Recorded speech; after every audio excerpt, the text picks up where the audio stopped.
Hello. So it's already 10:25.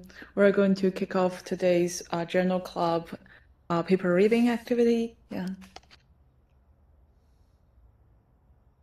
People can still hear me and see my screen? Yes. Oh, great. Thank you so much. Yeah. Cool. So today we have two papers. The first one is called Transformers Need Glasses. We will start with this one. We might spend around 30 to 40 minutes to kind of just talk about this paper.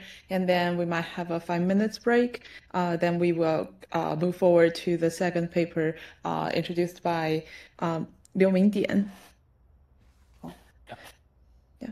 Cool. So let's kick off. For this paper, it's pretty new.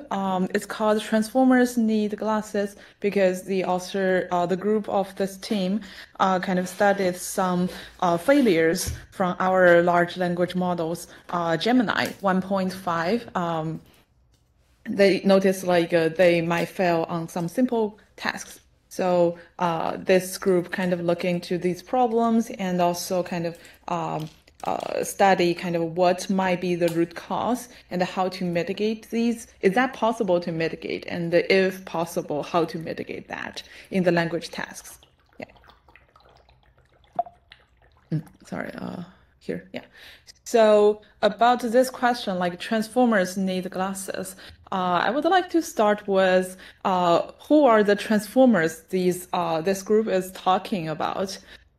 So I kind of summarized the kind of a bunch of assumptions mentioned in this paper. So first of all, they're focusing on the decoder only transformer. So if people have some idea, like transformers, the original transformer has the encoder decoder architecture, but here they only look into this one because at this moment we might already feel kind of the trend or the popularity of decoder only architecture among the large language model. For example, like GPT-4 or some other famous ones.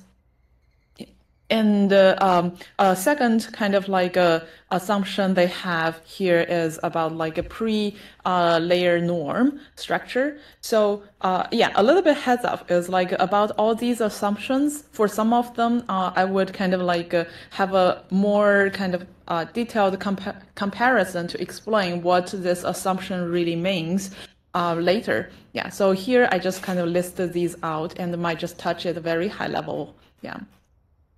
And the third assumption is the causal attention mechanism, which we know like the attention mechanism is very fundamental part in the transformer, but it has multiple ones. And here they believe like these language task failures might related to this specific one. Yeah. And the fourth one is called positional encoding. And they're assuming the positional encoding decays to 0 when with the distance. So this means like when the sequence gets longer, for each position in this sequence, the later one would get smaller positional encoding value. Yeah, they get this from very famous kind of fine-tuning structure rope, ROPE, yeah. And the next one is called next token prediction. This is more about like how these transformers got trained.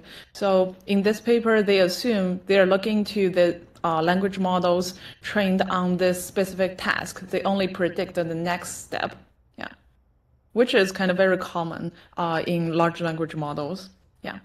And the third one is about the bounded token representations.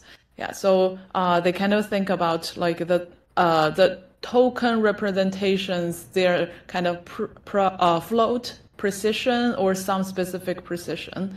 Yeah, about the representation itself. And the next one is really closely related, is about the floating point precision. This is talking about more, this talks about more about the model itself. For example, like 32-bit or 16-bit.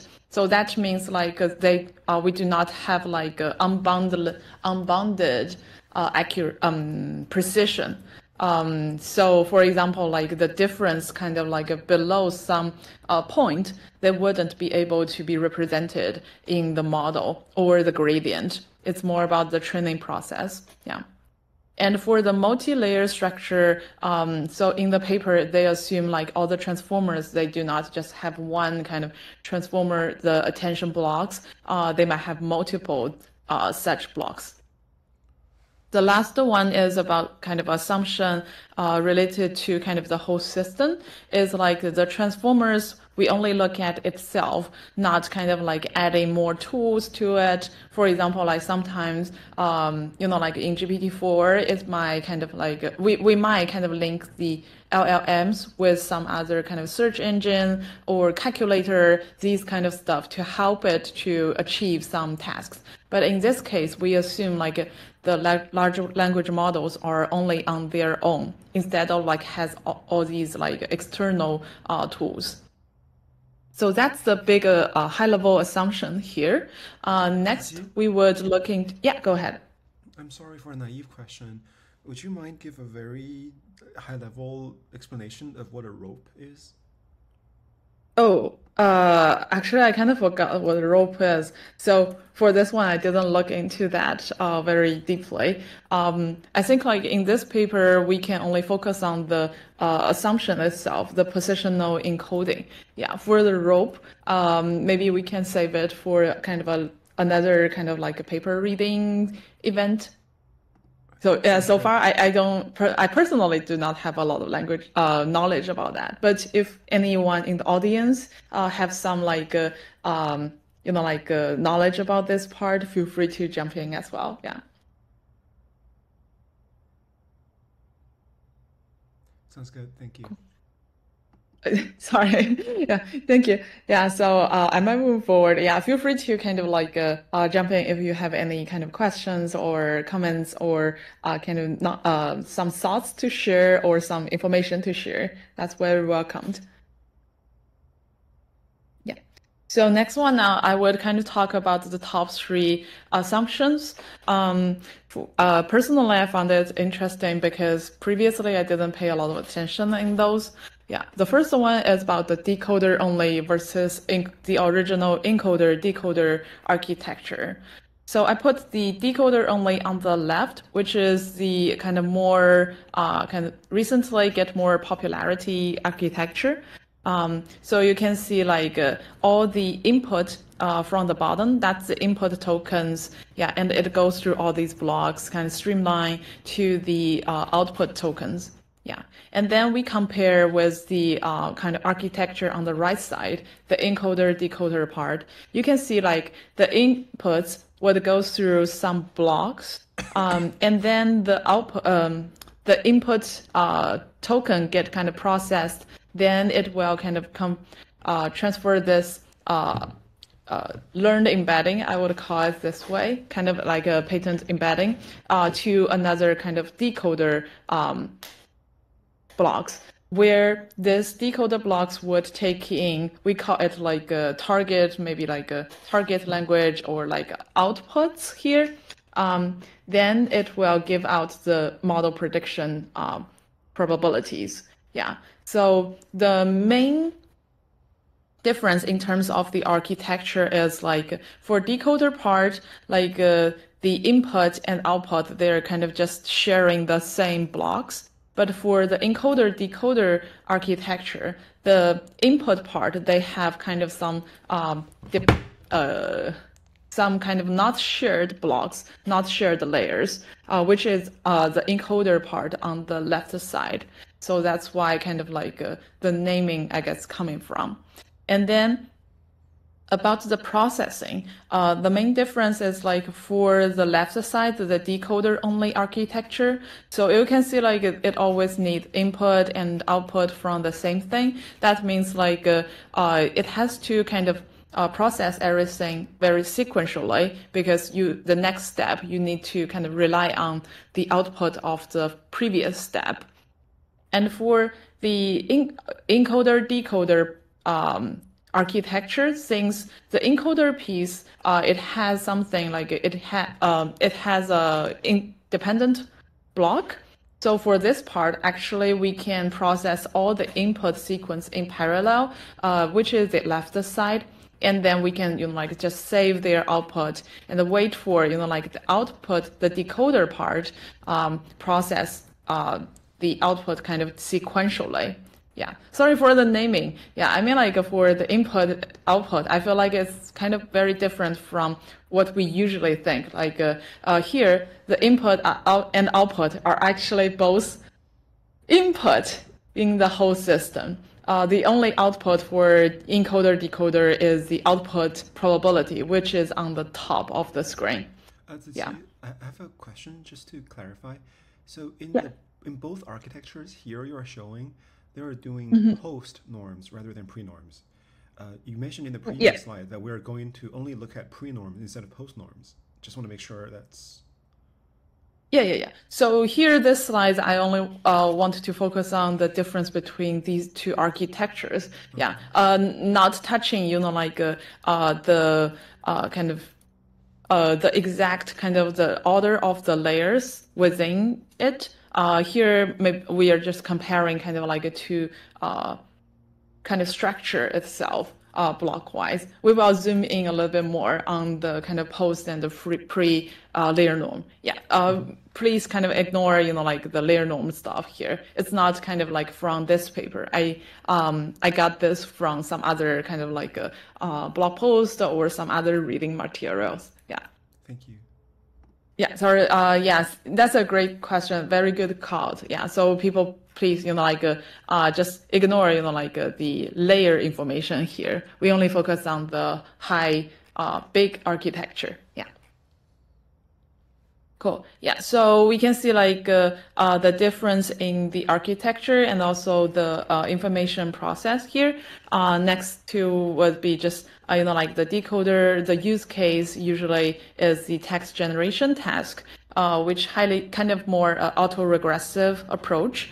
And we know like the GPT models are on this kind of like a structure.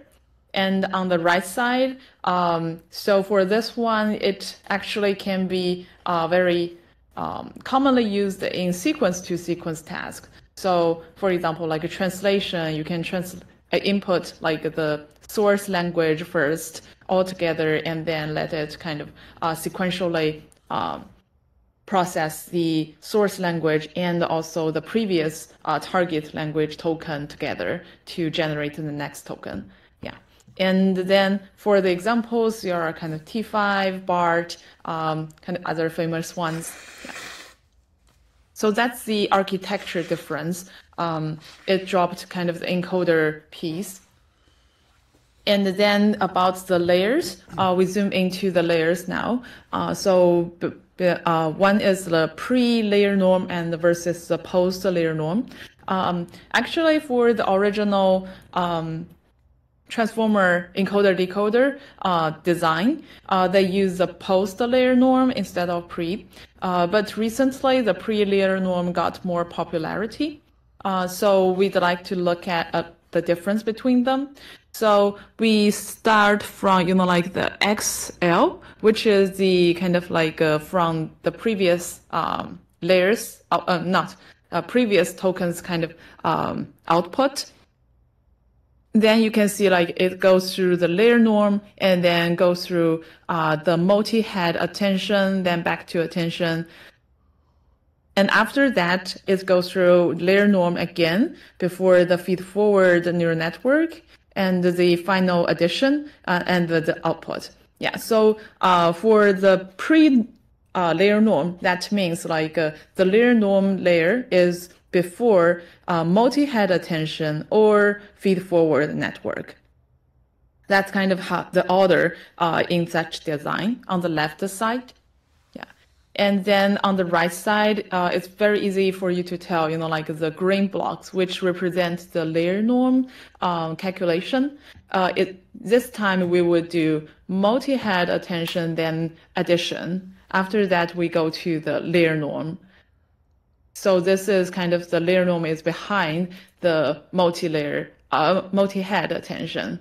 And after this calculation, we go to the feed-forward addition and then layer norm again. Yeah, so you can see the on the right side, the post-layer norm design is like layer norms are behind the feed-forward and the multi-head attention. So that's a very kind of like intuitive kind of like understanding on here. Very easy to tell the difference. And then we look at like what's the kind of like what's the impact of this change? Yeah. So we mainly look at like 4 different aspects. The first one is more about like stable. So it's find out like for layer norm, pre-layer norm, usually you can achieve like more stability, especially if you go through kind of deeper networks. Yeah. And the second one is about the converge, like how fast this model can converge if it use such block.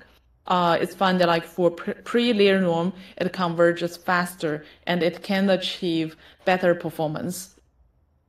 And also, the layer norm would be, the pre-layer norm would make the model kind of less sensitive to learning rate. And also, when you're training, you don't need to worry about the warm-up. Yeah. And the lastly is for the weight initialization schemas, if you use pre-layer norm, it's also kind of better into this. So that's why kind of like, I guess it looks like all these things like all are pros for pre-layer norm and the cons for post-layer norm. So it might explain like why people are kind of like tend to use pre-layer norm more compared with original design, since it kind of outperformed the previous one, like in all aspects. I remember that, I mean, the pre-norm is the standard normalization for traditional machine learning or ResNet, right? I think when people first tried post-norm, it actually is more effective and expressive in terms of the same layers can account for more nonlinearity for the post-norm, but I guess it's because it's too difficult to train and unstable, so people are giving it up. I do hear a lot of good things about post-norm if it's trainable. Yeah. I mean, like, it looks like for post-layer norm, the warm-up and the tuning might be more important. Yeah. Cool. Yeah, I guess like for the pre-layer norm and the post-layer norm, this comparison is more based on kind of like a large language model and the current observations for the specific like model architecture. Yeah, it might not cover all. Yeah, so I agree. Like a post-layer norm, there must be some use cases like it would outperform pre-layer norm. Yeah. Cool. And after that, we take a quick look at the attention mechanisms.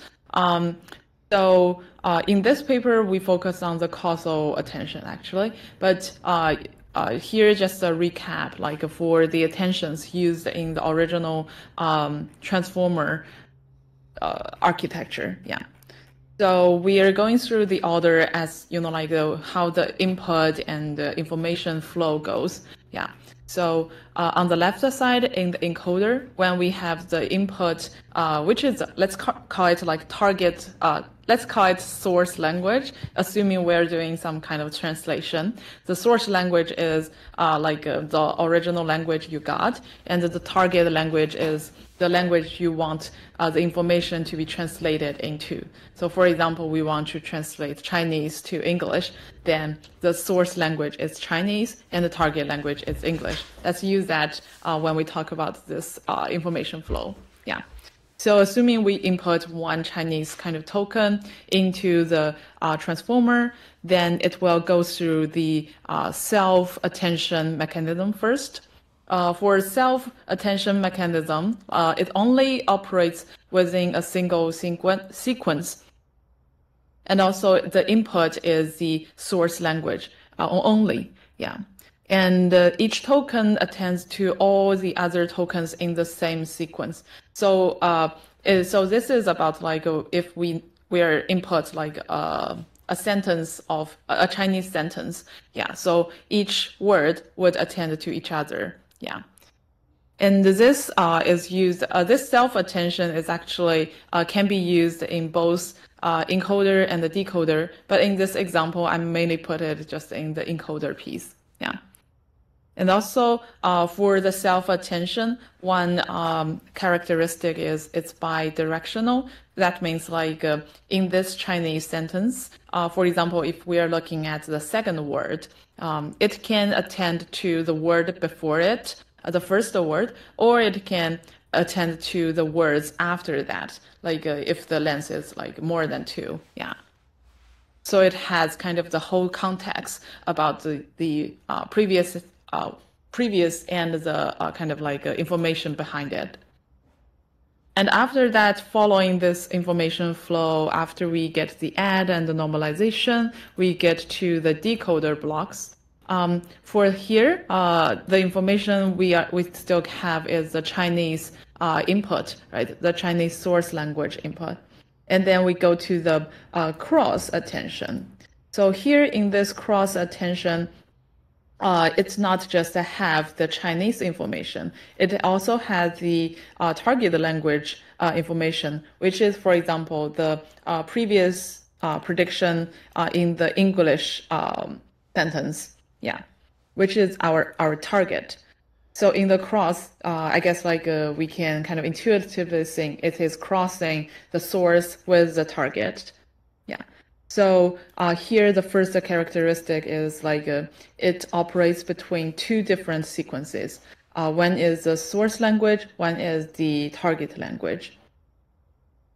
And also the tokens from one sentence attend to tokens in another sequence. Yeah, so that means like, for example, we're attending like this English word to like all the 5 Chinese words we have.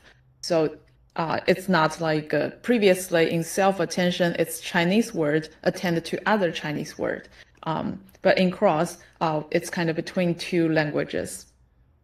And also like it's usually used in this kind of like model architecture, the transformer or encoder decoder. Yeah. And also this one is still bi-directional. So it can look at kind of information behind it or before it.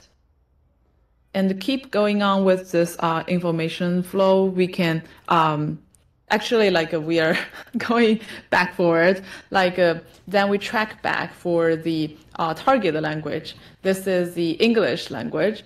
So we can see where this English kind of like embedding coming from. It's coming from the causal attention mechanism, the causal attention block. Yeah. So for this one, we can consider. Oh, and then feel free to come in. Yeah, just. Oh, sorry, I'm hearing some echoing. Yeah. So for the causal attention, it's kind of self-attention with restriction, because for the target language, we actually do not want kind of the current target language know what is going to happen for the later one, because we are kind of like keep generating words instead of like doing something like fill in kind of some specific space in one sentence. Yeah. So here, each token can only attend to the itself and the previous tokens. It cannot know the future or the afterwards behind it. And this can be used in the decoder only or still the encoder-decoder architecture. And this would be considered as unidirectional. Yeah. So this is kind of these 3 kind of assumptions we have on the transformers in this paper, just settling down some backgrounds for everyone. Yeah. Then we will jump into, what the paper is about, like the transformers need glasses, why they need glass for. Yeah. So the first failure they find out is about like copying. So the author group, they give the large language model 3 different tasks. Copying the first and the last tokens, copying last tokens with hints, and the last one is copying last in interleaved sequence. Yeah. So for the copying, like they only let the model copying like from the sequence of 0 and 1s.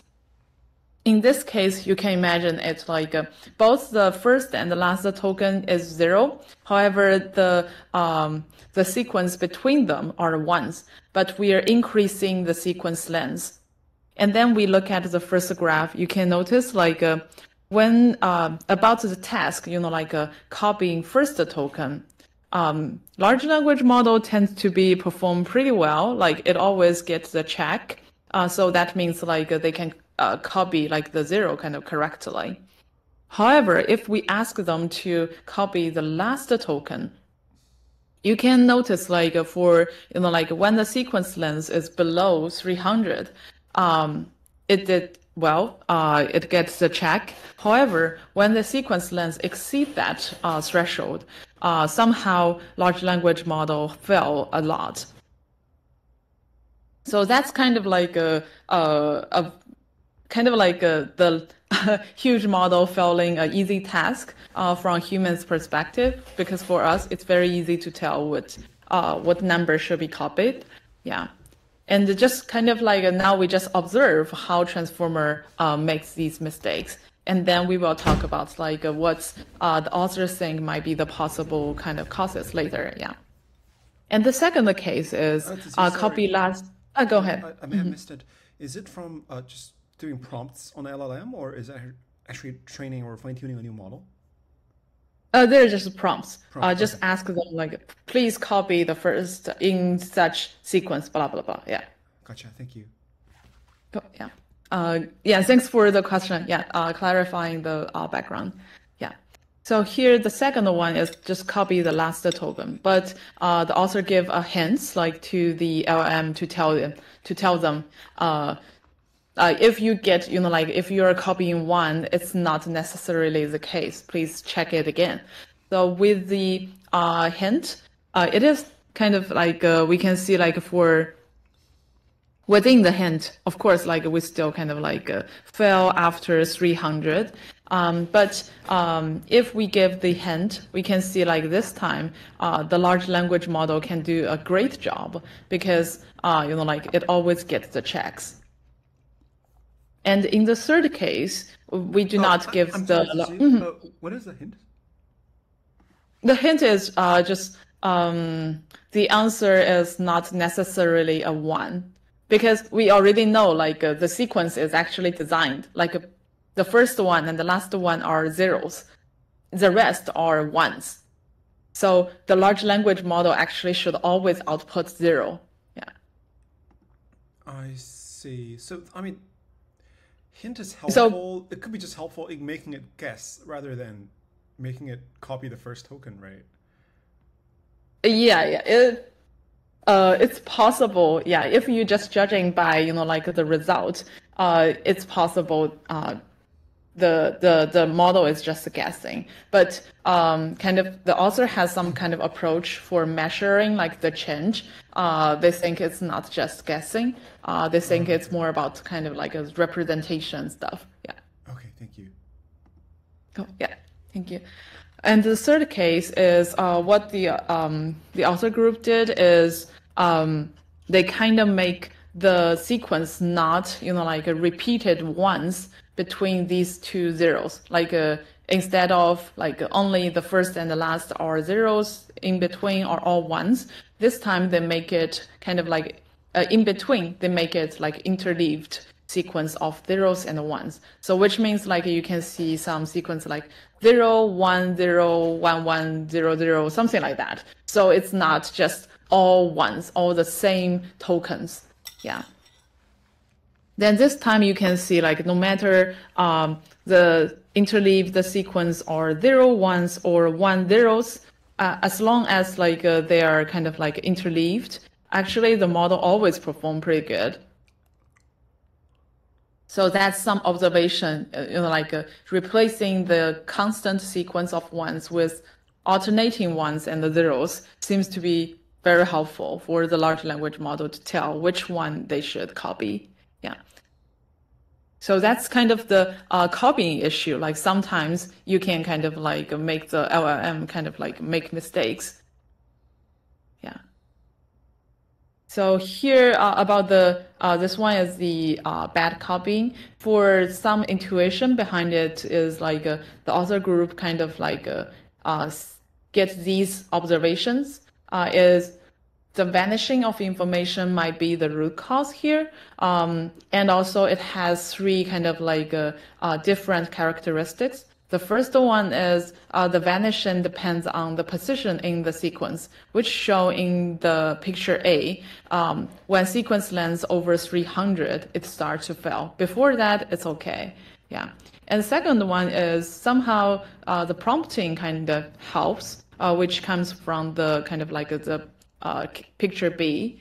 And the third one is like if we kind of like change the items to make up the sequence, the input itself actually matters as well. Yeah. So we just keep these three observations in mind, and then we can keep track with like what the author believe, like the fundamental kind of like cause. Yeah.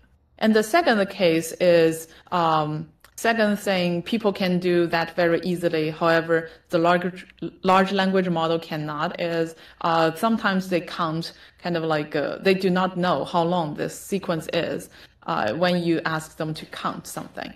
Yeah. So they give, like the model kind of a couple of tasks on the top, summing like ones together, count ones in kind of a sequence of one, and count ones in a sequence of like one and the zeros.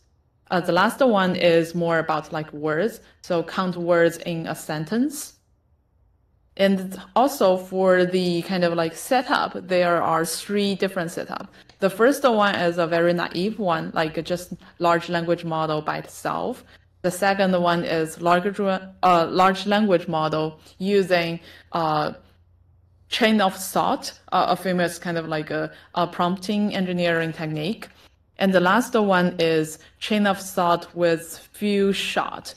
So you are giving kind of the steps you want this large language model to go through, and also you give them a few kind of like short examples to show them like what you really want.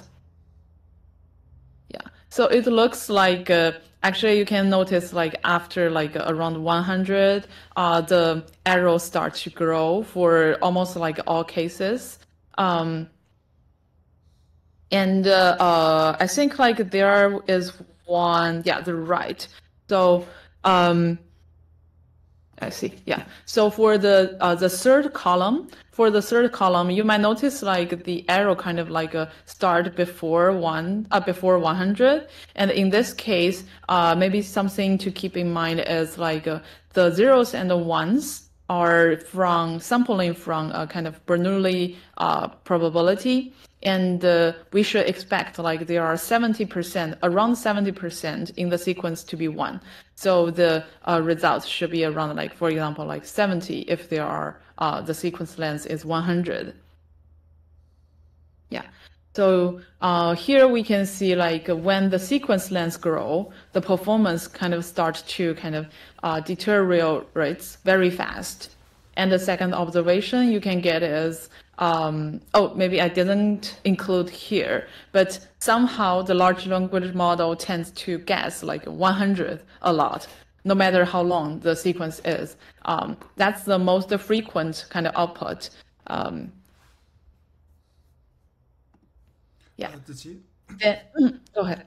It was kind of interesting that around 150 or 180, there's often a dip in the error. I would have thought it was going to be more monotonic increase. For the upper left, for example, there's a drop in the error around 150. For the lower right, there's a drop around 150 as well. Did you see what I mean? I see. So you are saying like it might not be kind of monotonic. So right. It's kind of like the observation. Yeah, go ahead. Yeah, I just find it interesting and a little bit hard to understand. So. Yeah. I think that's a very good question. Yeah. Let me think.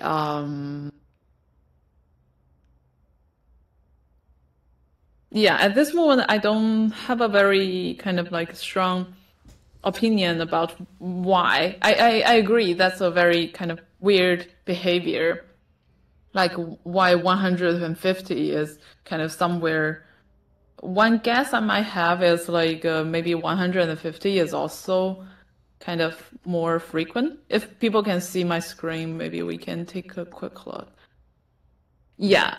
So I feel like you can see like here, this is a chart also should be very helpful. Is like it's kind of counting the frequency of the output in the from the large language model when we ask it to count. So you might notice like the 100, it got a lot of kind of frequency, no matter the kind of like the prediction with or without kind of this chain of thought. Oh, because it's actually kind of like a common number, like 100, 150 are common numbers. So they picked it up from the training material. Yeah, that's kind of one guess I might have. Yeah. It looks like these are more common numbers. So it's probably like when we give the ground truth around like 150, it can guess it. And something else, I guess, is like for the large language model, although it might not be able to count very kind of accurately. However, it might still have some rough sense about the kind of like a sequence length. Yeah, so I feel like when probably like when 150, it can still kind of like guess around it, like not like arrow might not be too large, but in other areas, like somewhere it might not, the general sense cannot help that much. Thank you. I just have these hypotheses. I feel like if we want to really understand it, like there might be more research work needed. Yeah. Cool. Yeah. So these are the kind of like failures we have from the. Sorry, may I ask a clarification question? Like one slide. Sure. Yeah. This one? Yes. So here, picture A and B, isn't it the same? Like yeah. Yeah. The graph is the same, but you can look at the legend. So the squares, the 太阳, I forgot what's the color. The blue, the green squares are different. Turquoise. Yeah, turquoise. So for A, it's different cases. One is like we are asking the model copy the first token versus last token. But for the graph B, we are asking the model to copy both the last token, but with or without hint. Yeah, so that's the difference information actually. Yeah. For picture A at the bottom line, where at the 100 sequence length 100 and 200, and it's empty, that means it didn't predict correctly, or it just didn't.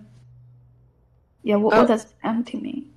Oh, actually, you can look at the left side of this graph. There is a cross and there is a check. Right. So it's false and correct. Yeah. So if like the mark falls into the cross line, then that means large language model failed. If it goes into the check line, the top line, then that means it succeeded. So last token is predicted correctly at 100 and 200. Yes, because you can find these markers on the top line. Oh, I see. It's not. It's a bit blurry, so I thought it's a square. Okay, got it. Thank you. Yeah. Great. That's a great question. So these are the kind of like failures part. Then we talk about like the possible reasons behind it and how to fix it. So the first factor this author group kind of consider is like the representational collapse. Yeah. Basically, it's trying to say like let's look at the graph on the right side, right bottom. Yeah. So the intuition behind it is like when the sequence, is the sequence length is small. For the model, like different tokens, if we have different tokens at the end or before that, kind of the whole representation on the right side, which is represented by the kind of wavy kind of thing. Wavy line is kind of like would be more different from each other if the input is different. However, if we keep repeating, making this sequence kind of like longer and longer and longer, then the wavy line would be kind of like closer to each other. Yeah. So that's basically kind of, the author is trying to use a color, like the blue means like the difference can be different. The difference can be large if your input token are really different by a little bit, by one token. And when the length gets longer, the difference between these sequences, the representation of the sequences would be kind of like closer to each other. Yeah. So also like here's a theorem they kind of like put forward is like we let the V and the V always kind of represents a sequence. Yeah. So V and V star are two sequences, but V star is very close to V, except the last token is different. The last token being kind of repeated. Yeah. And here's the assumption about the positional encoding. We assume like the encoding information decays to 0 with the distance. So if we repeat the last token, right, like for the last two tokens, actually their representation would be very, very similar because they're the same semantic token. However, just the position is different. But the positional encoding difference is close to 0 since they're decaying to 0. And then what's the conclusion here is their representation would be arbitrarily close as the n increases. N is the length of the sequence. Yeah, so this is kind of what the author kind of think what is causing, like when the sequence lengths grow, the model starts to kind of like not sure what the last token should be. And it always kind of like gets just one, because it cannot tell the difference between the 111110 and the 11111, And the author also gives kind of like a quantitative measurement about the representational collapse. So the definition, let's look at it like a little bit, since they might kind of like have some solution kind of based on this. So still for these V and the V star, these two sequence, if we want to measure the difference in the representation at the last layer, is the L is the last layer. So we kind of take the infinite norm of the difference between these two vectors. Infinite norm is the maximum of the absolute value. And if we recall that like this structure of this transformer, very likely it has multiple heads. So for each head, there is a representation. Then we average over each head. For example, like we said, okay, transformer has 5 heads. So for each head, we calculate the maximum absolute, and then we average them out. Average is one statistic we want to get. And also, at the same time, we get the minimum and the maximum over the average head, over each head. But I mean, like in later presentation, the authors, they mostly focus on the average. So here they got a very simple solution for the copying case, the very easy copy tasks. So we think like it is challenging for a transformer to deal with a long sequence of repeated tokens, like the repeated ones in the task. So we should introduce additional tokens throughout the sequence to help keep the representation distant. Yes. Hello. Can I ask a quick question to the previous slide? Sure. Yeah, so this one looks like they are only targeting on the very synthetic data, like a group of ones. There are like no semantic correlations between the sequence information, meaning that their positional embedding is actually already like disabled at the very beginning in the input level. And the second thing is they are only looking at a rope, ROPE. I don't know if this their conclusion can generalize over to other attention, like other different attention, like sliding window, like so on and so forth. Yeah, so I was wondering like if this study is really like biased at particular inputs without any real data to support their conclusion, or it's like really generic. I just wondering like these studies are actually valid or not. I think first of all, I think this study is valid. Yeah. So, and also I would mention like why they have this kind of like assumption here is because they have some proof, mathematical proof about like the representation difference would be below a constant if like the n keep increase or kind of like approaching infinity. Yeah, so they have like a strictly mathematical proof if with under this condition for the rope. I don't think like this is kind of like specific for rope. As long as like the positional encoding decays to 0, then this proof can still hold. Yeah.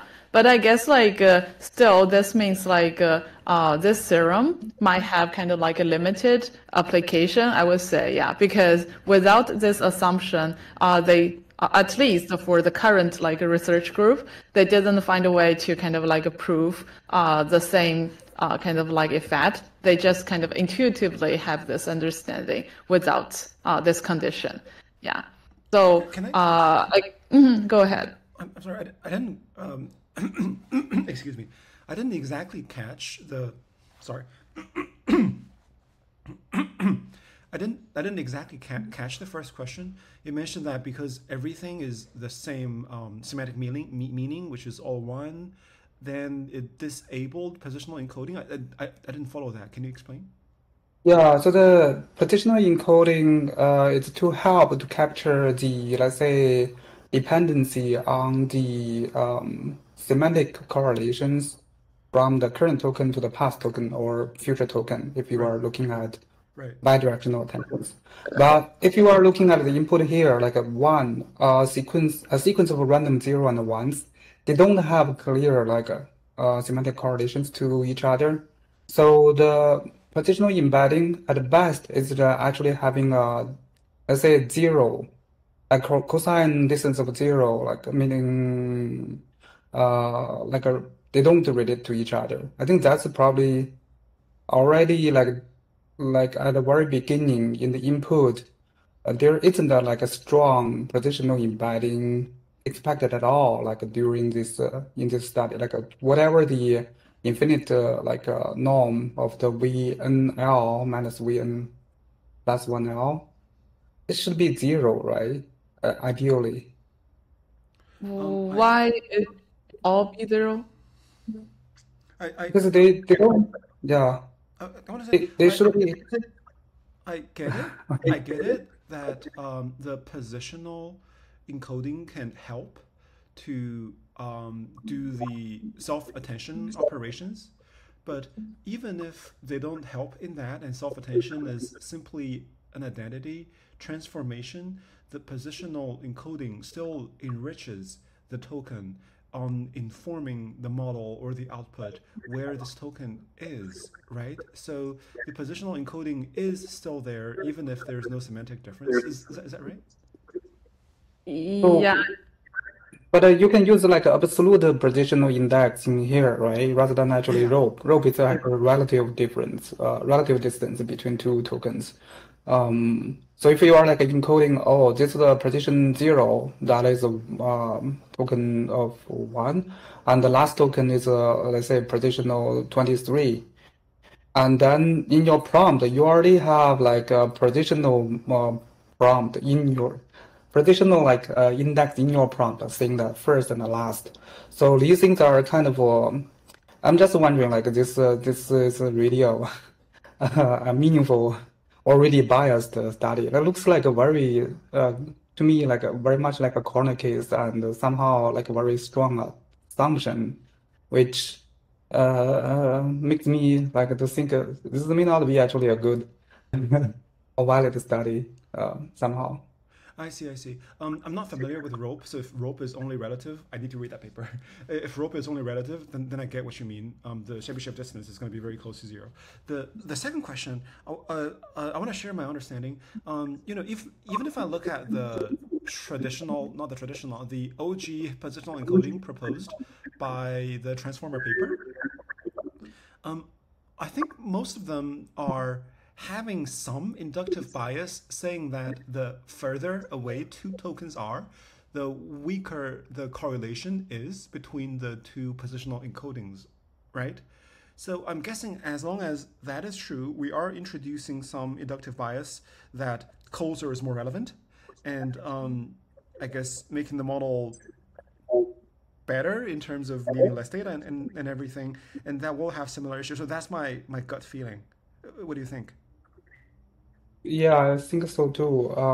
So I don't understand this the glasses that the glass they are using in here. I didn't read the paper by the way, but I feel they are thinking. I think the paper is probably thinking the other way, like maybe some token far away still have a very strong influence to the next token prediction due to whatever the model architecture or some kind of a strange like a modeling of the attention. I don't know.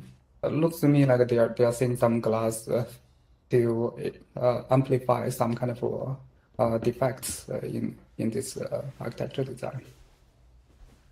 Yeah.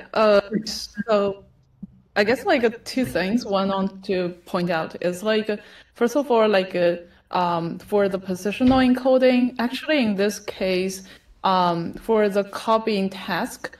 The author only focused on like the first or the last token, which means like we do not ask the large language model to understand like the ICE token. So it doesn't have to understand what's the absolute position of that token it need to look at. It only looked at, even though it's relative, we can still, I can ask you to pick the first and the last of a sentence from you. And you can do that without counting the length of the sentence, right? So it's actually the relative position is useful enough, it can give you enough information to fulfill the task for the copying task. So personally, I don't feel like relative positional encoding means that the model cannot do kind of like to fulfill this at all. Yeah, so I don't think like we can say like the positional encoding, if we use rope, it's not a valid option. I see, but in the prompt or the experiments that he did, like he can use a different prompt, like copy the tokens 100 tokens away from the current one. No. Maybe. In the paper, the author specifically said like they only ask for the first or and the kind of last token. They do not use the ICE token, this kind of specific language. Yeah, so they use what I'm saying is that they don't need to specify ICE token, but actually through counting of the relative distance from the current token. Let's say copy the token I generated like 23 tokens away. No.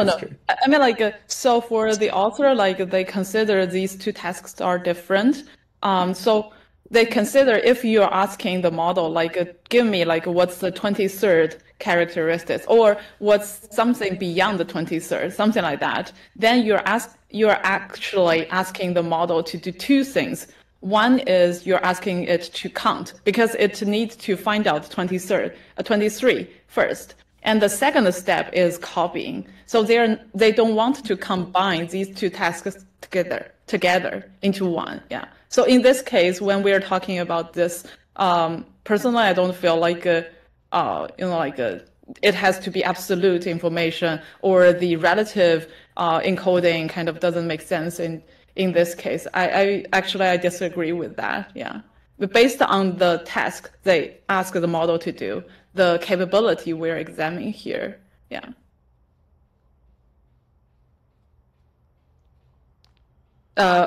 Sorry. Yeah. Sorry about this. Is a very good conversation. I would say like we can continue it and disagree with agree with disagree or something like that. Yeah. Cool. And I kind of forgot what's the other part.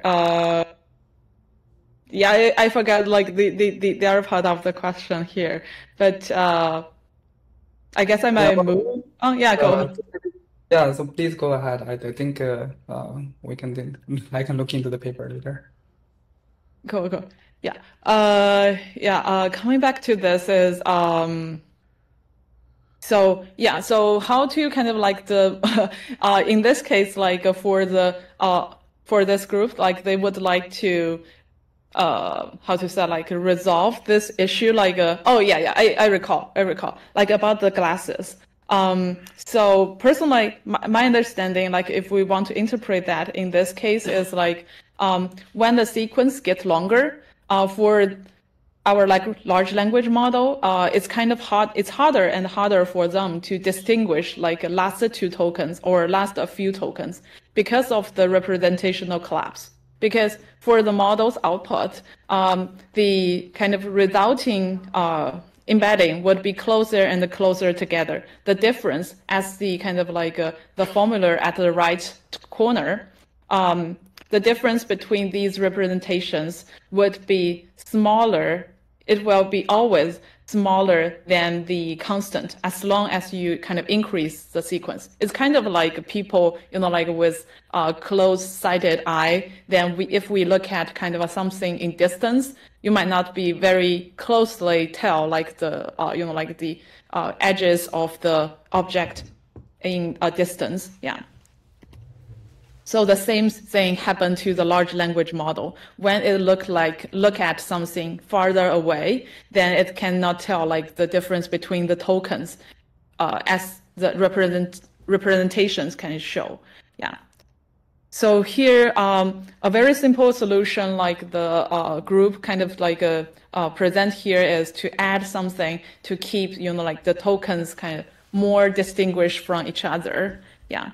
So on the left side, the reference line is the kind of dotted line on the bottom. You can see like as the sequence gets longer, the kind of like the difference for the final representation is getting smaller and smaller. And at some point, it will kind of below the line. Then that means like for our precision, kind of float precision models, for them, the two representation, you will look like, if you look at them, they will be exactly the same. Yeah. And on the right side, with some simple change for the author just add commas to some numbers. Yeah. In between the numbers. Yeah. So that, and then it seems, yeah, go ahead. I wonder how they tokenized the sequence. Tokenize is actually one complexity might come into this case, since it's about like the representation of the token. Yeah. And here, so about the fixed part, the author, what they do is like every three numbers, they add one comma. Every three numbers, they add one comma. Yeah. So you can see like previously it's 1, 1, 1, 1, 1, 1, 1. The sequence will look like that. And now the sequence would look like 1, 1, 1, comma, 1, 1, 1, comma, something like that. Right. I wonder if it helps basically because commas enforce a more granularized tokenization rather than the commas changing the representation, etc. From my perspective, in my opinion, it's more like the second case. The commas would change the representation kind of maybe like every two every two tokens. Yeah. Right. I mean, it's possible that before it was like every 50 ones, it's one token. And of course, the granularity of the count will decrease because it's too coarse-grained. And if the commas are enforcing it to tokenize every 3 ones plus 1 comma, then of course the accuracy will be different. And of course the representation will be also more detailed. That's true. But I wonder whether it's just because of the tokenization process. Or in other words, if you enforce the tokenization to tokenize every single one, maybe the results will be as good. Oh, I see. So you're saying like, I see. I didn't check that detail, like how the authors they tokenized everything kind of like specifically, but kind of my assumption would be like for each, for example, like the sequence is 111 and 0. I would imagine the sequence, the tokenized version would be 1. This is 1 token, and the second one is a separate token. So if we add a comma here, it would be like the first 3 tokens would be 1 comma instead of like 11 comma or something like that. Yeah. Does that answer your question? Not really, because I can totally. So I guess if you have a comma in between, it's kind of enforcing it to tokenize separately, because I don't think in any dictionary there will be a weird token called 1 comma comma or something like that, right? So likely it'll be like 1 comma is 1 token rather than 1 comma 1. But no. What I'm trying to say is like, for example, the sequence of ones, the length is 5. I think like in the original case, even though on the left side one, the original ones, I think the 5 ones would be 5 token after tokenization. Right. And if we add a comma to it, then the sequence would be adding a token, a comma token to it. That's my understanding. Right. That would mean the author went in and changed the raw code of the model, right? And unless they explicitly said so, I would doubt it. If you see what I mean. I don't see a typical large language model would tokenize 111 to 111. Maybe I was wrong.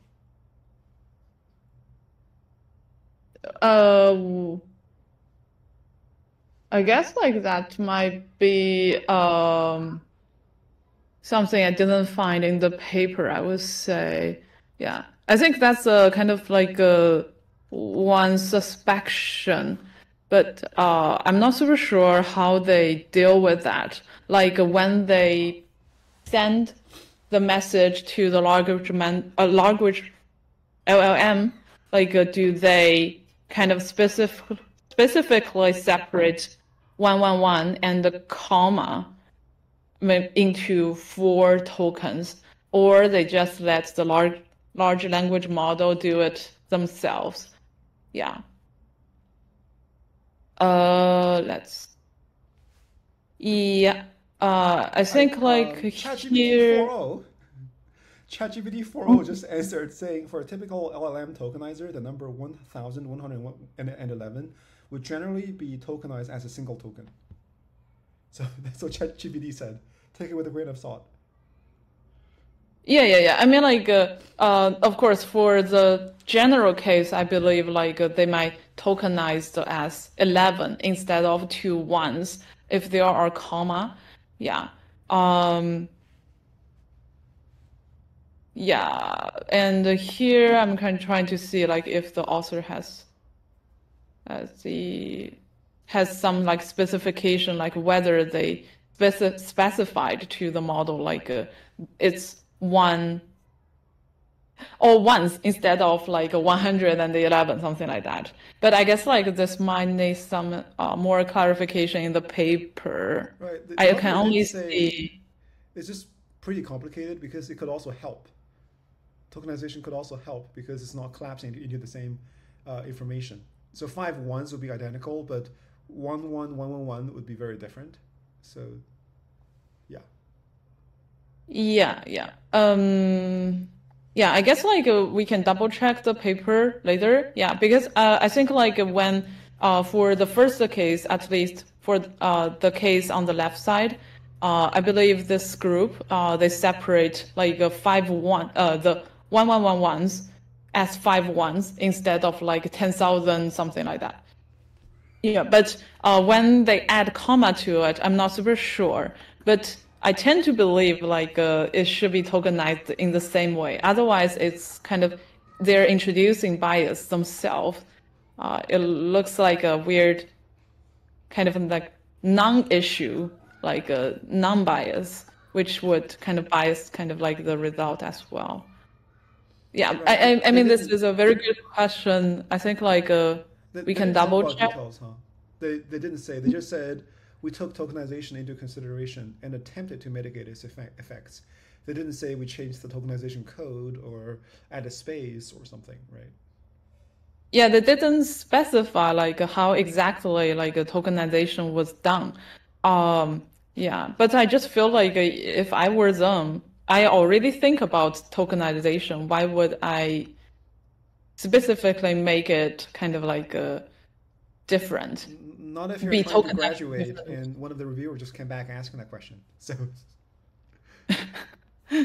yeah, probably we can wait for their kind of their response to that question so that our questions will be answered.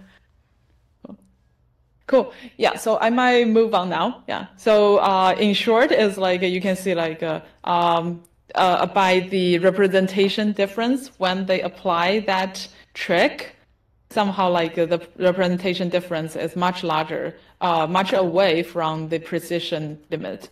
Yeah. So I might speed up kind of here. Yeah. So the second cause is called over squashing. The kind of intuition behind it is like the tokens, like kind of the previous tokens, it has much more kind of like passes to get to the final output. The sooner the token is in the sequence, the more information it can pass to the final result. But the later ones would have only like one pass or kind of like a proportion of the passes. Yeah. And also like how to measure the squashed information for the group. They looked at how sensitive, which is a partial derivative between the final output, final representation versus the input token, input embedding. Yeah. So they want to measure how sensitive is the final token to the input at the position I. So that's some basic information. And also, based on their kind of like a transformer formula, this very long formula actually intuitively understanding is like the sum of the weighted passes. The passes kind of like the layers kind of connections. It directly kind of impacts the sensitivity. So the sum is larger, the sensitivity can get larger. Yeah, the upper bound of the sensitivity can get larger. And here, the over squashing, there are a couple of like assumptions. They simplified the layer normalization to a constant effect for each layer. And also they consider the attention weights are treated as independent of the input. So we know like the attention layer, the attention weights usually are trained together in the model. So it actually, in reality, it would kind of impact it by the input. But here the author also kind of like called out like the assumptions are not necessary after they kind of like did some proof. But while they did the research, they still use that. Yeah, and some key takeaways they have is the sensitivity, the over squashing is depends on their position in the sequence. Usually they're actually thinking like the sooner is better, the sensitivity would get higher. And another trend is like the sensitivity would depend on the attention weights as well. Yeah. So something is some proposition to highlight was the kind of the first key takeaway is like assuming like we have infinite layers we keep increasing it. Actually, by the end, when we approaching infinity, the sensitivity, the final output is actually more dependent on the first input token. Yeah. But of course, this is under the assumptions on the attention weights as well. In reality, people might observe is the U-shape effect. So that means like LLMs is better at retrieving kind of like the first and the last of the sequence. So for the over squashing kind of like analysis, actually it points out like why the start of the sequence can be retrieved very easily. About why the end of the sequence can be retrieved easily from the training perspective, it's believed that it's because of the recency bias, which is the output, is the trained result of the attention weights. So in the training, we can imagine. Go ahead. I'm sorry, I failed to follow. The position in the sequence, isn't that causing recency bias? Attention weights, isn't that due to the content? Maybe I missed something. So the sensitivity, the relationship between the sensitivity and the position is more causing the start of the sequence get more kind of like information saved in the final token instead of the end. And also, can you repeat your question again? I felt like I've forgot like the second part. Yeah. So my understanding for the position in the, so recency bias means the model tends to remember what was the latest input to the model. And I thought that was also position. Attention weights to me indicates the more of the contents of the semantic meaning of the tokens. But in your slide, you mentioned that attention weights is more about recency bias. I'm a little bit confused. So here the recency bias is more about like in one sentence, like usually the closer words are more correlated with each other. When you're predicting the next token, usually the previous one token is more important, right? If you are saying something like eat apple, then when you're predicting kind of apple, the eat information is very important, but the words before that might not be that important. So the recency bias is trying to say like, okay, the one previous word is more important, and the model, especially the attention weights, this matrix, kind of learned the recency bias. So the author trying to say, okay, the attention weights remembered the bias, and then it would kind of pay more attention to the end of the sequence, which lead to easier retrieve on that position. I see. So the first one is more about the absolute position. The second one is referring to the relative position. Yes. Okay. That's a good way to put it. Yeah. Cool. That's about the over squashing. I think like for over squashing, actually, I ignored kind of like a lot of details here. It's a very well studied kind of like a topic in kind of like a graph knowledge neural network. People can read more about that. For the time, I might kind of keep continuing. Yeah. So for the, and then if you remember that, like we have the copying problem and also the counting problem. So from the paper, what's studied in the paper, so there are something kind of preventing our model to perform well on this issue is like, first of all, about this problem itself. The counting is a problem kind of requires some notion of unboundedness. Personally, here is just please take it with a grain of salt. It's just my understanding about the unboundedness. Yeah, so that includes like two parts. One is about like the number, the count. It can goes infinity because if everyone can understand like I guess like when you count, you can keep count to 1 million, 10 million, millions of million. So the number actually there is no limit on that. So it's unbounded. That's one thing. And another thing is unbounded, in my understanding, is about like differentiating all these numbers. So the difference between two numbers the difference needs to be unbounded. So no matter like how large this number is, no matter it's 1 and 2, or it's 1 million and 1 million and 1 million and 1, no matter like what's the kind of like number here, the difference needs to be always absolutely kept. Otherwise, you cannot differentiate these two numbers. Yeah.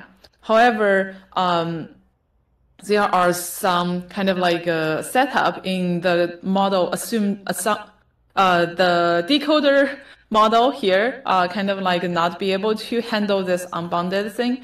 One is the positional encoding. Usually in the models, it would go through the normalization and also kind of in the row setup. Usually, finally it will be relative instead of like keeping the absolute encoding information. And also like the softmax, it's also normalized, so it's bounded as well.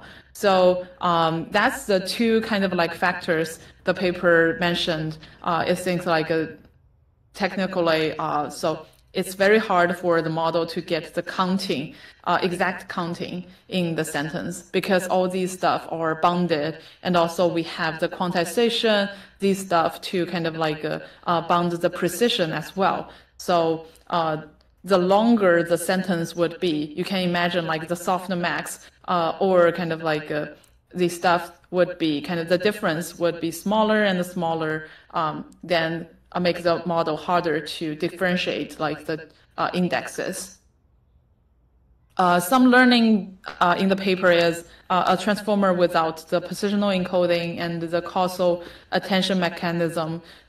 Without these two, the transformer immediately unable to count.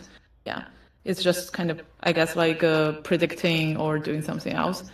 And also like based on these observations and the intuitions, so the author actually conclude like counting in certain situations, it might be impossible due to the representational collapses. Yeah. Yeah, so I would say like that's a very kind of like a high level understanding and the kind of presentation on this paper. Yeah. Yeah. Thank you, everyone. Yeah, so sorry for taking so much time. Yeah, let me pass it to Mingdian for the second paper. Yeah, Mingdian, and I think you kind of like. Yeah, could you please stop sharing? Sure. Let me see how to do that. Stop sharing this one. Yeah, and open the email I sent you. Oh, cool. Yeah, that's good. Okay. This one. Yeah. And this one. Okay. Yeah. Yeah. And let me. So you're going to share again, right? You can download this file, PDF file. This one. Even like down. Oh, okay. You don't want to present this way. Let me. License. Yeah. Okay, that's good. Okay, so you prefer this one? Yeah. Okay, of course. Sounds good.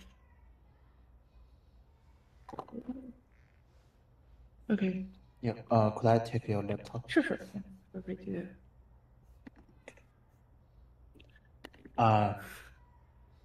Yeah. Hello, everyone.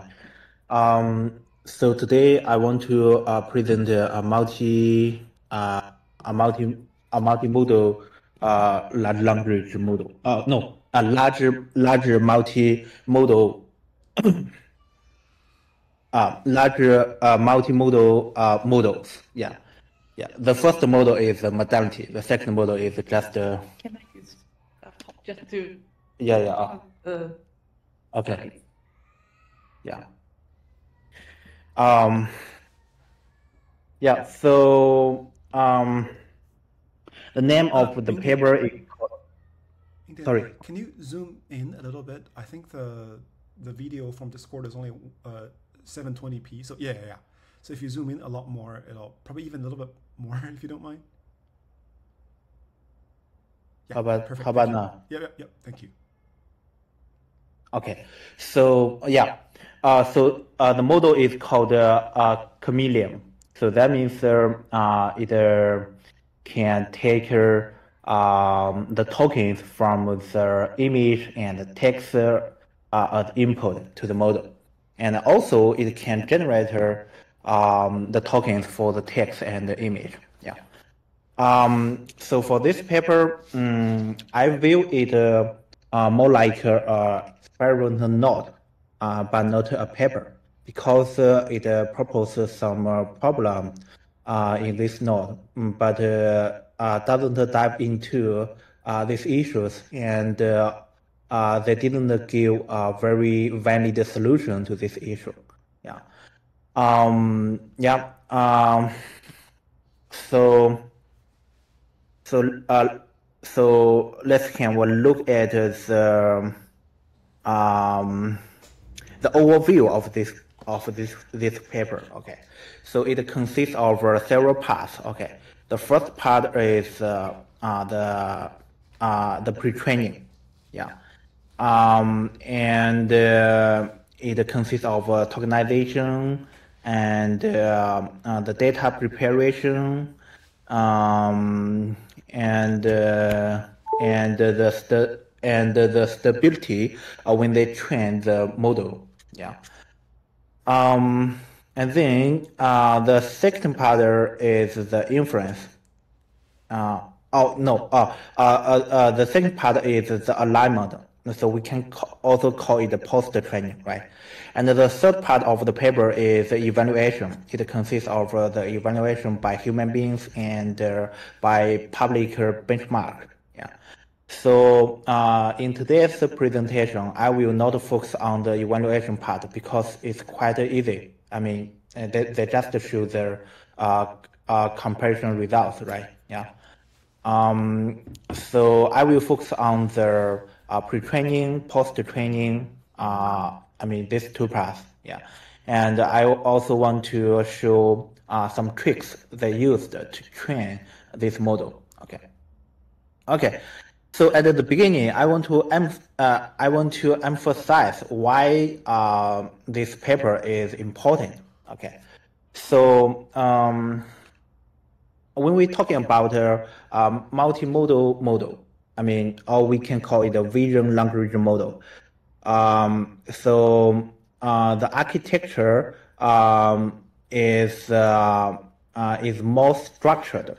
So how could we define structure here? So if we look at the Lava model, Lava is a vision language model, right? If you give the image to and questions to the model can answer the question from this image, right? So as for the Lava model, the input to the model is image and text. Image should be put in the first place. So that means image token should be at the first place of the sequence. Yeah. So that means this is a structured data, right? Yeah. Or we can call it this is a structured input method. Yeah. Okay. Of course, Lava model cannot generate image, right? Lava model can only generate the answer to the question for the image, right?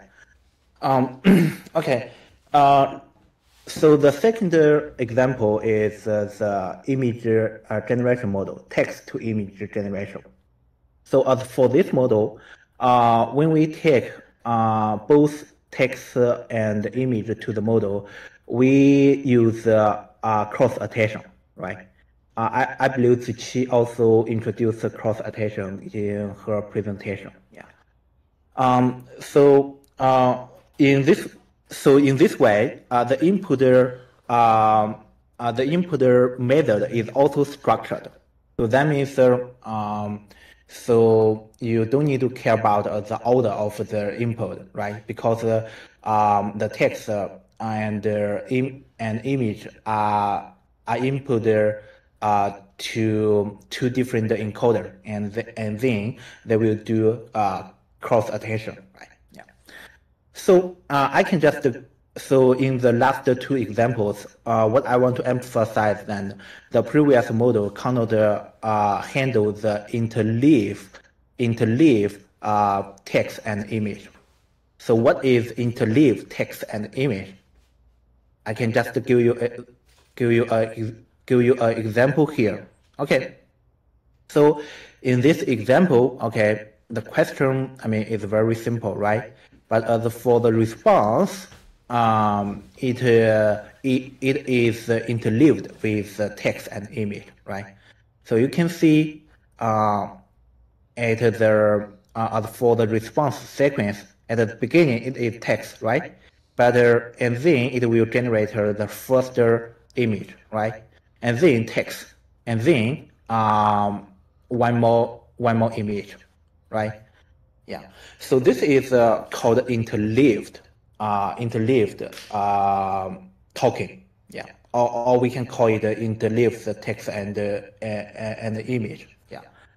So what I want to emphasize is that the previous model cannot handle this data. Sorry. Yeah. In your example, they are outputting interleaved text and images. Do you know whether the input can also be? I'm yeah, of course. Okay. Yeah, of course. Yeah, of course. Yeah. The input can also be interleaved. So as you can see here, yeah, right. The input is image and then prompt, right? And the output is the text, image, and then text, right? Yeah. Okay. Yeah. The previous model cannot handle this issue, but the model in this paper can handle this issue. Yeah. So okay, I just want to emphasize why this paper is important. Yeah. Okay.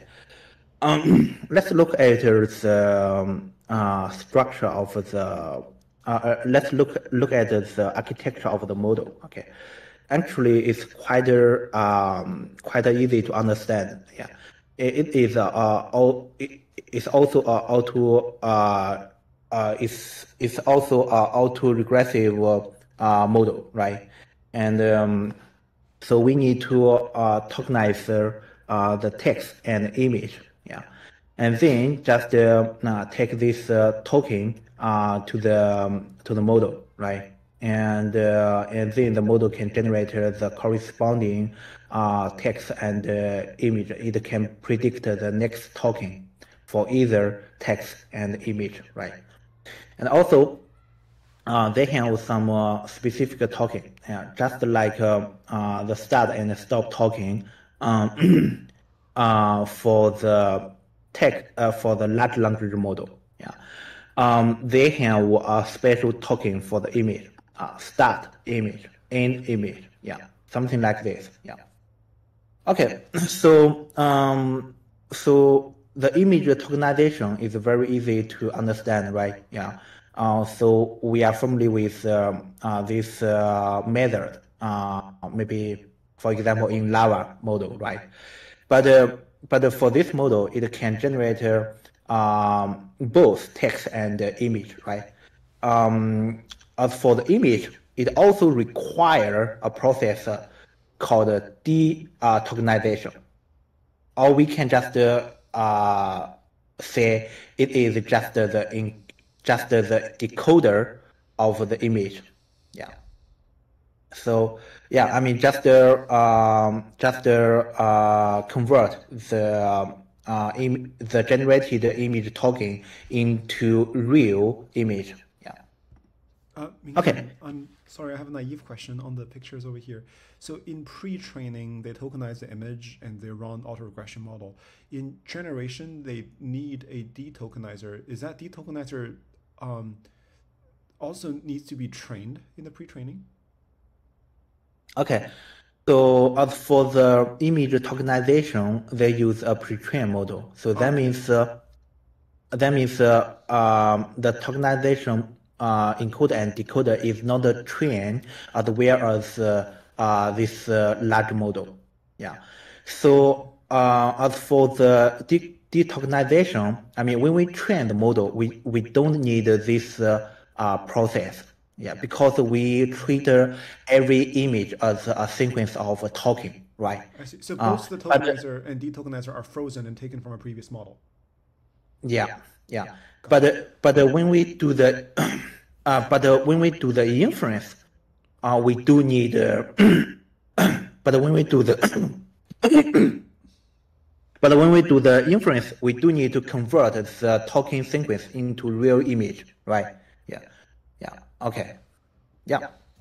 That's the model. That's the model architecture. Okay. Let's look at what we. Okay. Let's look at the first part of this paper. Then is pre-training. Okay.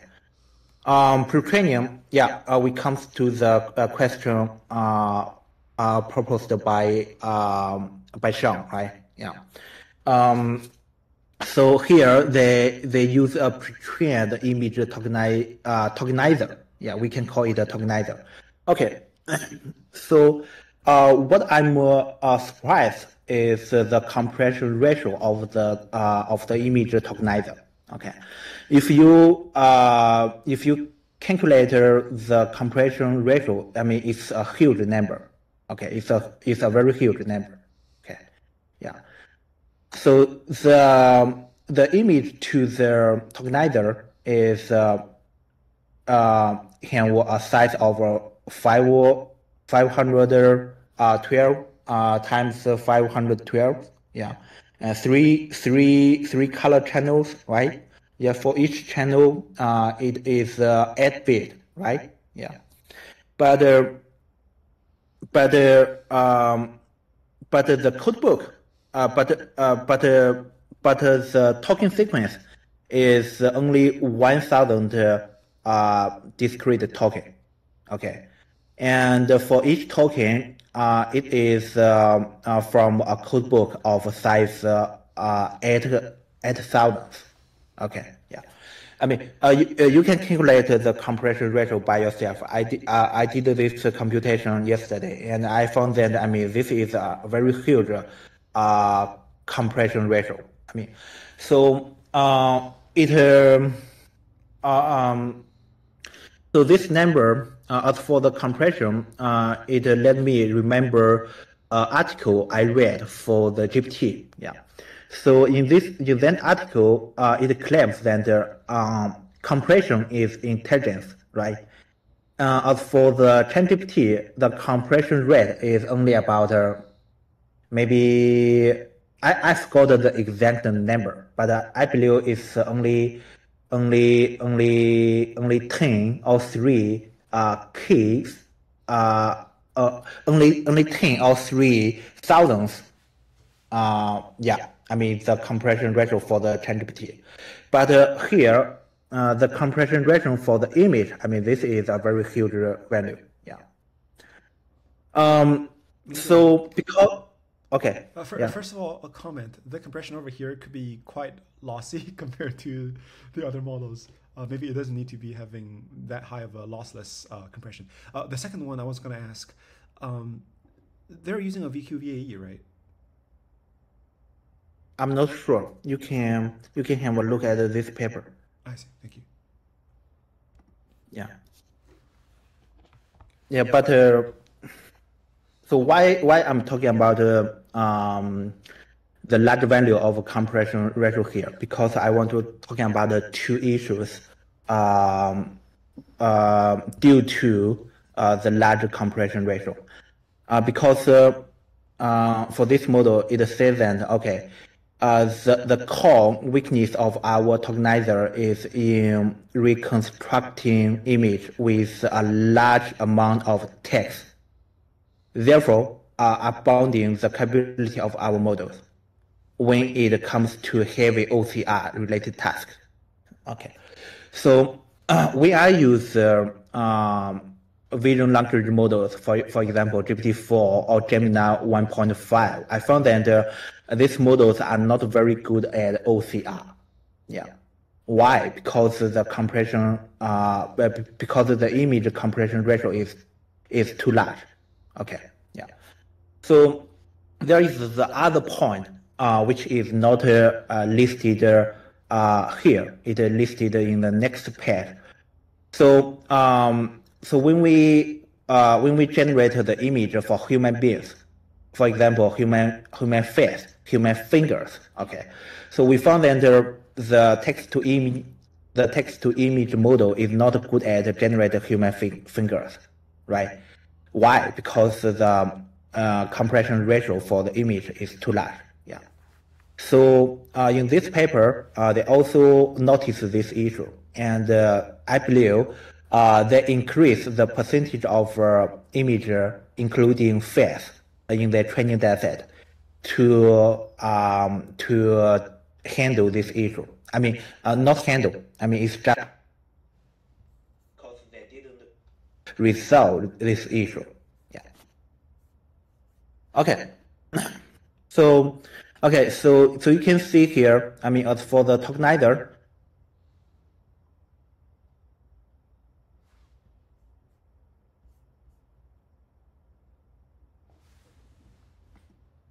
Sorry, can you still? Sorry, I think we lost your voice. Can I? Is just me or? Sorry, can anyone else still hear the speaker? I lost my audio. Maybe it's just me.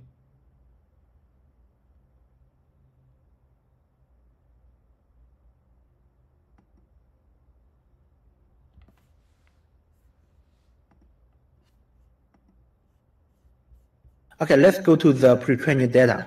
Okay, so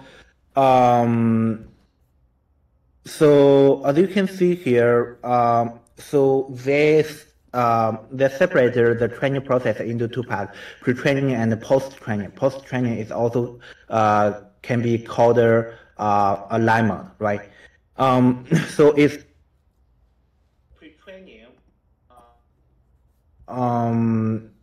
Can be separated into two parts as well: the first stage and the second stage. Yeah, and so as for the second stage, it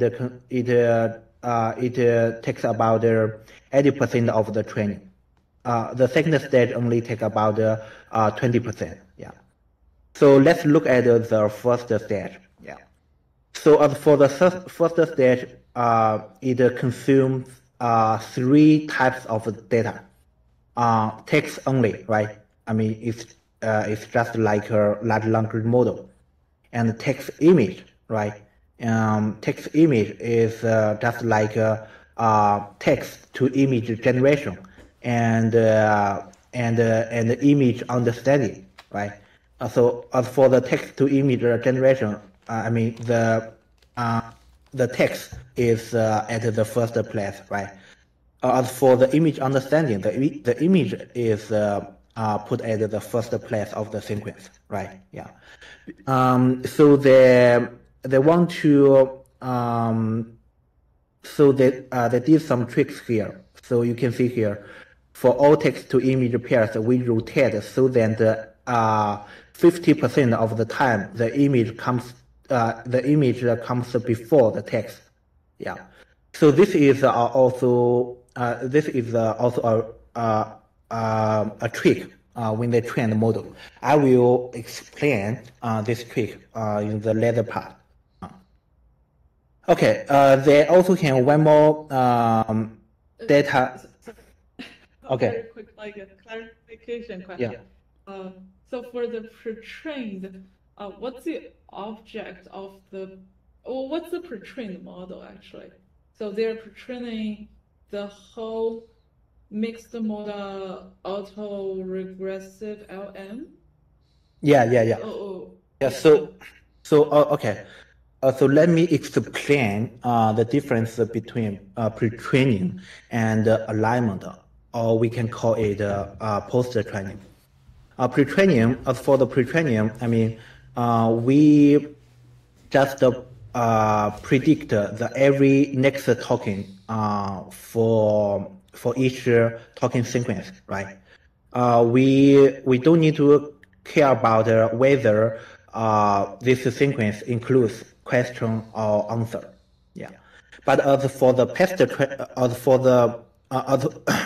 post training, we want this model to learn how to answer the question very well. Yeah. So the paired data to the post training is question and answer. Yeah. During the post training, we only predict the talking in the answer. We will not predict the talking in the question. Yeah. I see. Yeah, that's the difference. Then for the pre-training task, what's the input and output? What's the pre-training task here? As for the pre-training task, the input is the talking we want to predict. The input is the talking sequence we want before the talking we want to predict, right? The output of the model. The output of the model is the talking we want to predict, right? I mean, they are same to each other in both pre-training and post-training. Yeah, there is no difference.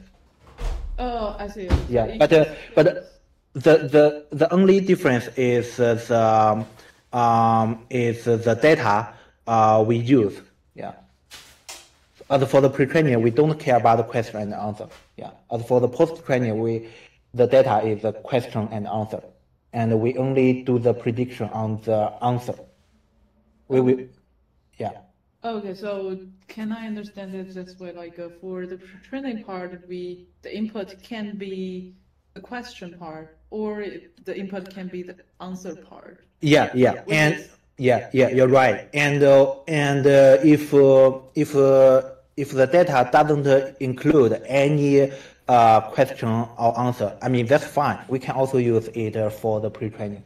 Okay, so we just wanted to predict, like, for example, the next paragraph and the image. Yeah. Included. Yeah. Yes. Yeah. Okay. Thank you. Okay. Yeah.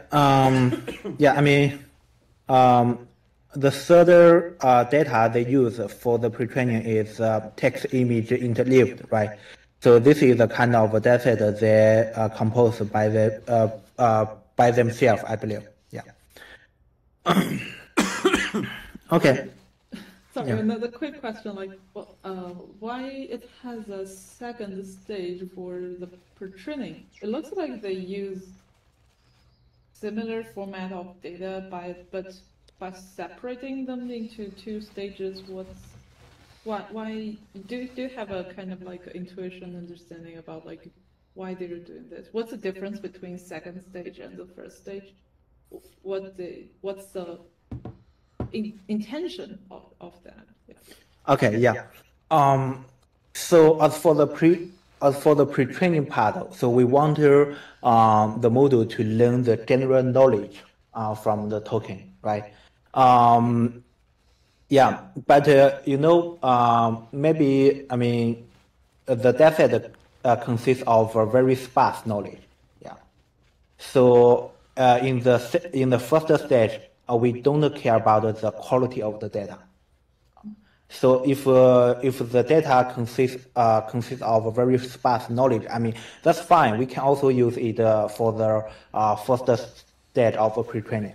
Mm-hmm. Yeah. But for the second stage, so they mix the data with a dataset of very higher quality. Yeah. So in this way, so they can, I mean, just compress the knowledge they learned from the first stage, right? Yeah. I mean, yeah, this is just a kind of tricks when they train a model. I mean, there is no exactly theory behind this trick, I believe. Yeah. Mingdian, so do they do instruction fine-tuning at all? Yeah. I mean, fine-tuning is also we can call it a post-training. Yeah, the next part is the post-training. Here, we can call it alignment. Oh, okay. Gotcha. Yeah. Okay. So so the next part is the most important part of this paper. So they propose a question when they train the model. So the question is the training stability. Okay. So they found a very severe issue. Okay, what is the issue? Okay. So firstly, I will go through this paragraph. Okay, and then I will explain. I will explain this issue. Okay. So okay, we found that the standard llama architecture show complex divergence due to slow norm growth in the mid to late stage of training. We narrow down the cause of the divergence to the softmax operation being problematic when training with multiple modality of varying entropy due to the translation invariant probability of a softmax. Yeah, because we share all weight of the model across the modalities. Each modality will try to compete with the other by increasing its norm slightly, while not problematic at the beginning of training. It manifests in divergence once we get outside of the effective representation range of brain float 16. Yeah. In a unimodal setting, this problem has also been named the logic drift problem. Yeah. Okay. Yeah. Okay. Let me explain this paragraph. Yeah. So as for the softmax model, so it has a probability called translation invariant, right? So that means, I mean, if we add maybe 100 or 1,000 to all the loads given to the softmax will generate the same result. Yeah, right. Yeah. So okay. So when we train this model, we look at this model structure. Okay. So when we train this model, for example, at this stage, right? So the given input to the model is the text and then image, right? But this image is not complete. We want to predict the next token for the image, right? And we will find that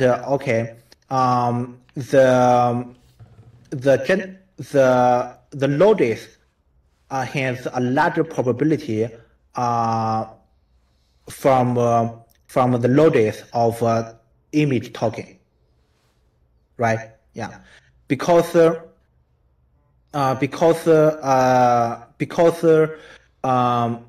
for the token near to the predicted token, it is the image, right? Yeah. So what does that mean? Like, why the image tokens are near to the predictor?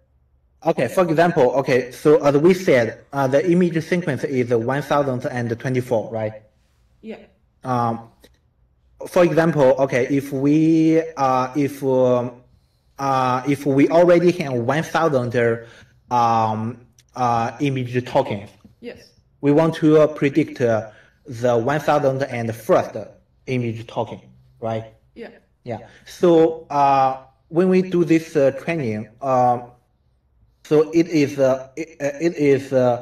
has a large probability that the next logic should be from the logic of should be from the tokens of image, right?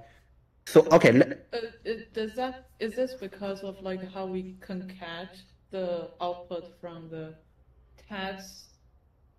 I don't know. There might be a text tokenizer and the image tokenizer. Like when we concat, the image goes the second. Is this? No. Okay. So okay. Let me explain here. Okay. So as for the tokens, the text tokens has 55,000, I believe. The image tokens has 8,000, right? Okay. So when we because the image is not complete, we want to generate the next token for the incomplete image, right? So the next token, the next logic has a very large probability that is from the image token. That is from the tokens in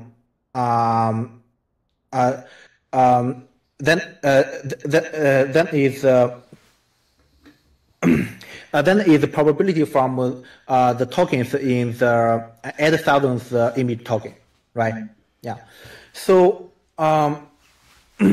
so in this way, okay. So I just want to tell you that when we train this model, okay, the next token, how could I emphasize it? Yeah. If the previous token is the image token, okay, the next token has a larger probability will be the image token. Okay. If the previous token is the text token, the next token has a larger probability to be text token. Okay. So I believe you can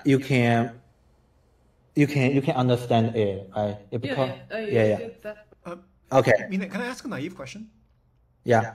So in the output of the example you showed, they're showing, hey, here's a bird, and then there is a special token, something like a bracket image. Mm-hmm. Excuse me. Hello. Excuse me. Sorry, I was sneezing. But in the training phase, the data seems to be not interleaving. The data seems to be always text and image. Is that right? Or in the training data is actually interleaving, text and image and then text? The data is interleaved. I see. So I get it that for majority of the cases, a text token will be following a text token. An image token should be following an image token because they seems incomplete.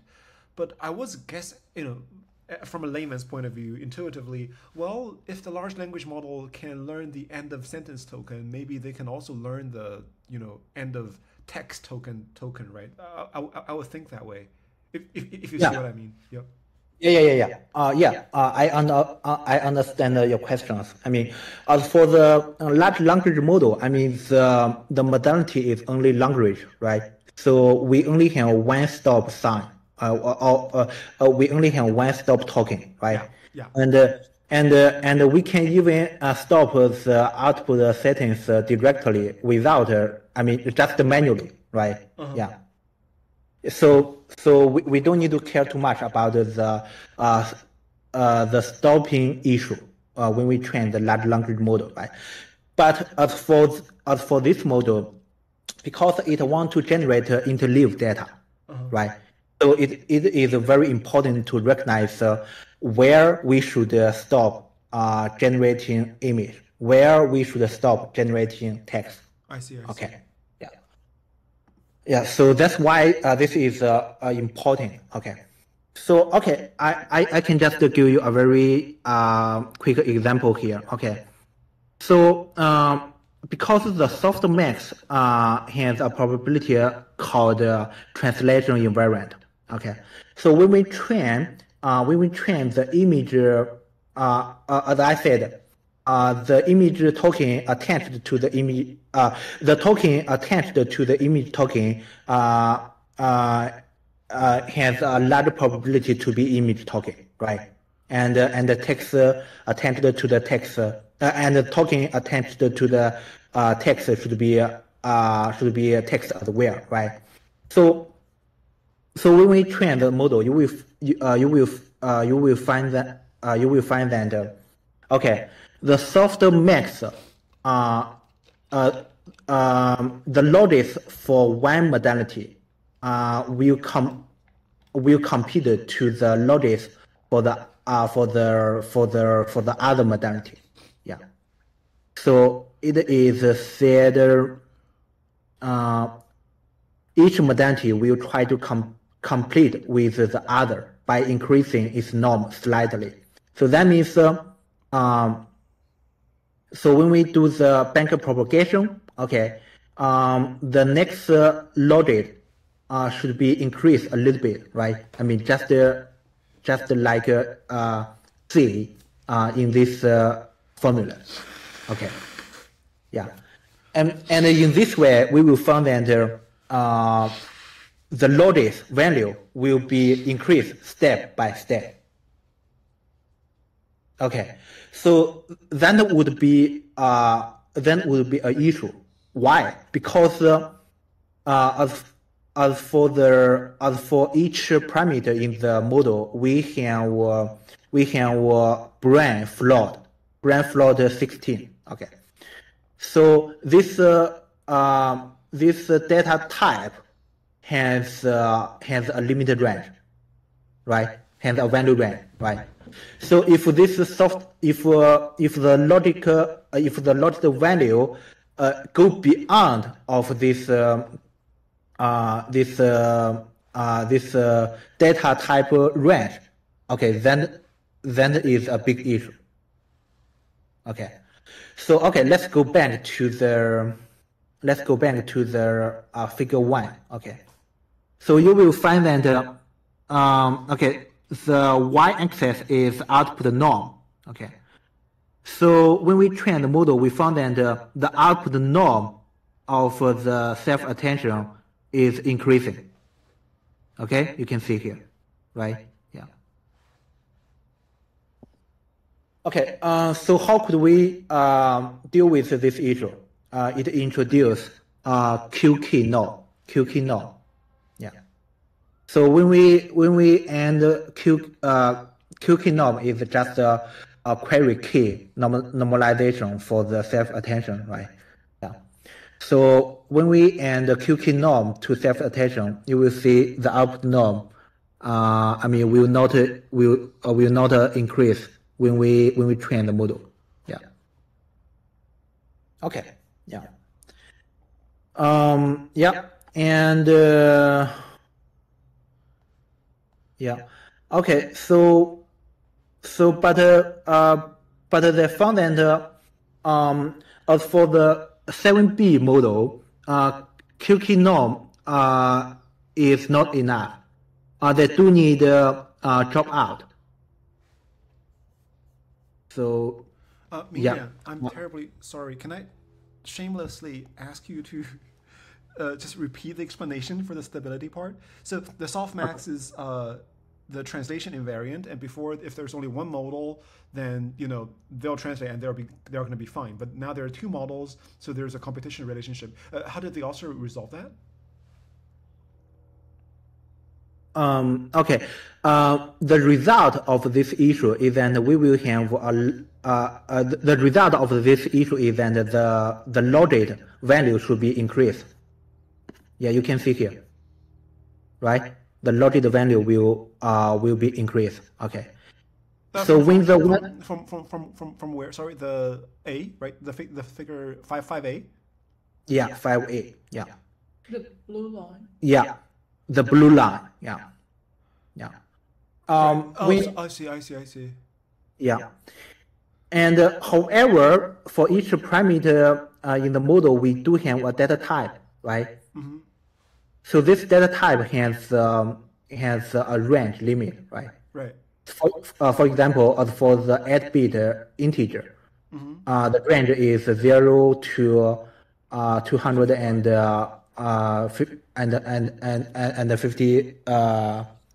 54, right? Yeah, but this data type also can have a range. Okay, yeah. If the logical value go beyond of this range, okay, so then it would be an issue, right? So it will cause instability. Okay. So what is instability? If you look at figure 5b, okay, yeah, you will see that the loss has a very large variation when we further train the model. You can see here, right? And yeah. And the loss will not continue to be the loss will not continue decrease, right? Yeah. Okay. Sorry. Yeah. Clarify question. So we think the increased norm caused by the competing between modality. Why we think it would lead to the training loss seems to be unstable, at the later stage of training. So you mean in this picture why we said the blank curve is not stable, right? I mean why the increased output norm is responsible for the instability in the training loss in 5B. Okay, yeah, because as I said, the parameter data type has a limited range, right? Yes. So if the logical value go beyond of this limited range, yeah. Okay, this the parameter value, should be just for example, at the top of the limited range. This value will not change. Oh, so you're saying because kind of it's overflow, it's overflow. Yes. That means the gradient actually wasn't passed to each parameter, update each parameter correctly. Because it's kind of being bounded there. Yeah. In this way, the parameter will not be effective anymore. Okay, yeah, so that leads to the prediction wasn't actually improved in the later kind of training steps. Yeah. I see. Yeah. Okay. Yeah. I have another naive question. So wouldn't the same thing happen even there's only one modal? Basically, the logics will still, compete with each other? I believe it will. As for the text, it will not have such issue, I believe. Yeah, but the large language model also utilize softmax, right? And the softmax has the other issue, I believe. Yeah. So which is also introduced in Ziqi's presentation, right? Yeah. Right. So I guess my confusion is why is this specific to multimodal model? Because, Okay. Right. Okay. Let me explain it in this way. Okay. How about this? So if in this picture, if the text token and image token are interleaved with each other, there will no such issue. Oh, I see. Okay? Yeah. I see. Because the data is biased towards a continuous block of text prompts and image prompts. Gotcha. Yeah, you're right. Yeah. The data is interleaved, right? But actually, the token are also in different modalities. Yeah. the token sequence is also in a block, right? Yeah. So that's why we have such issue. Yeah. Okay. Yeah. I mean, of course, I want to add some comments to the figure 5B. I mean, actually, this is not a very good. This is not a very good image to show the difference. To show the instability of pre-training. Yeah.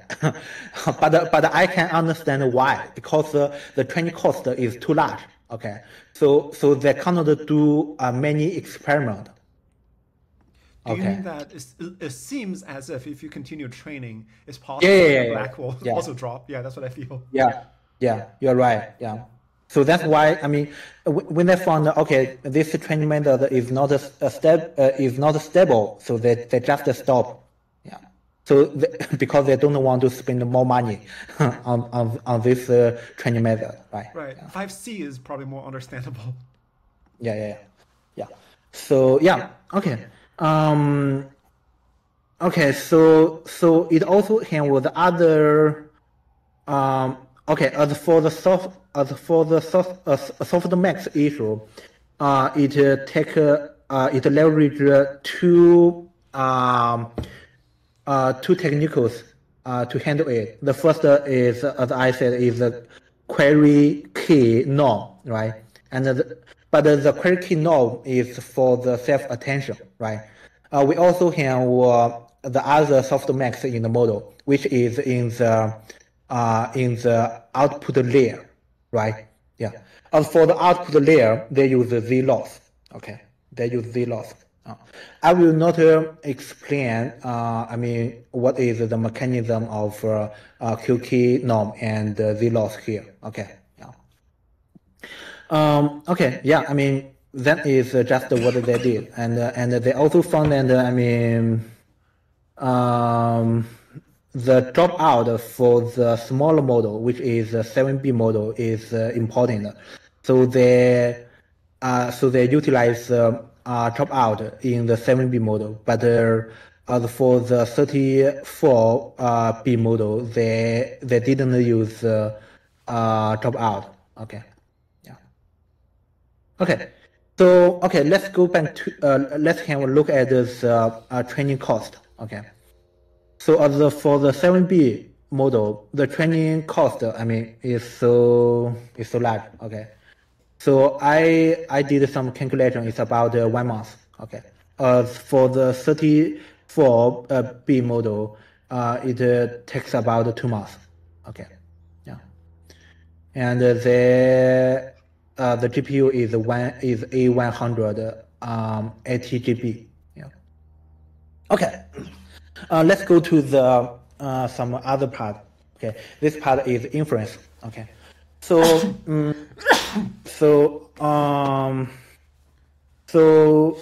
because I mean, as for this model, it will generate interleave text and image, right?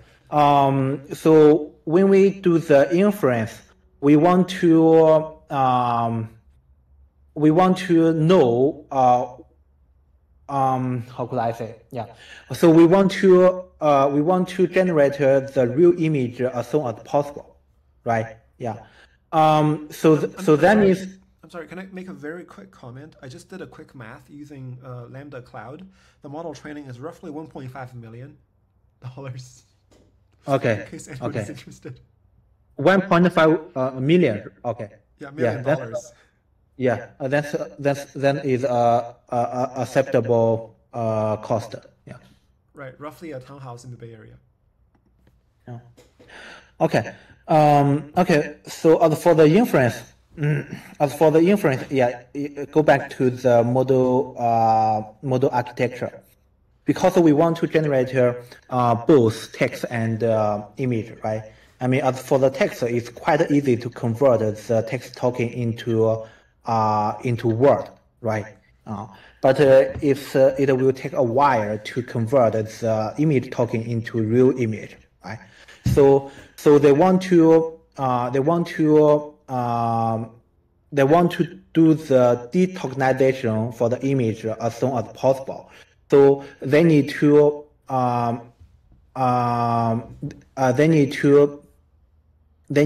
check if the image sequence stop one by one. So let's go back here. Yeah. Yeah. So that means they need to convert they need to transfer the next token from the GPU to CPU to compare to figure out if this is the image stop sound. Yeah. And then they found that as we said, the image length is 1024, right? But actually, the generated image length will be less or more. Okay, yeah. So if the generated image sequence is more than 1024, I mean the image token at the final in the final path will be ignored. Okay, yeah. That is the basic idea when they do the inference. Yeah. Yeah. Okay. As for the alignment, yeah. May I use my laptop?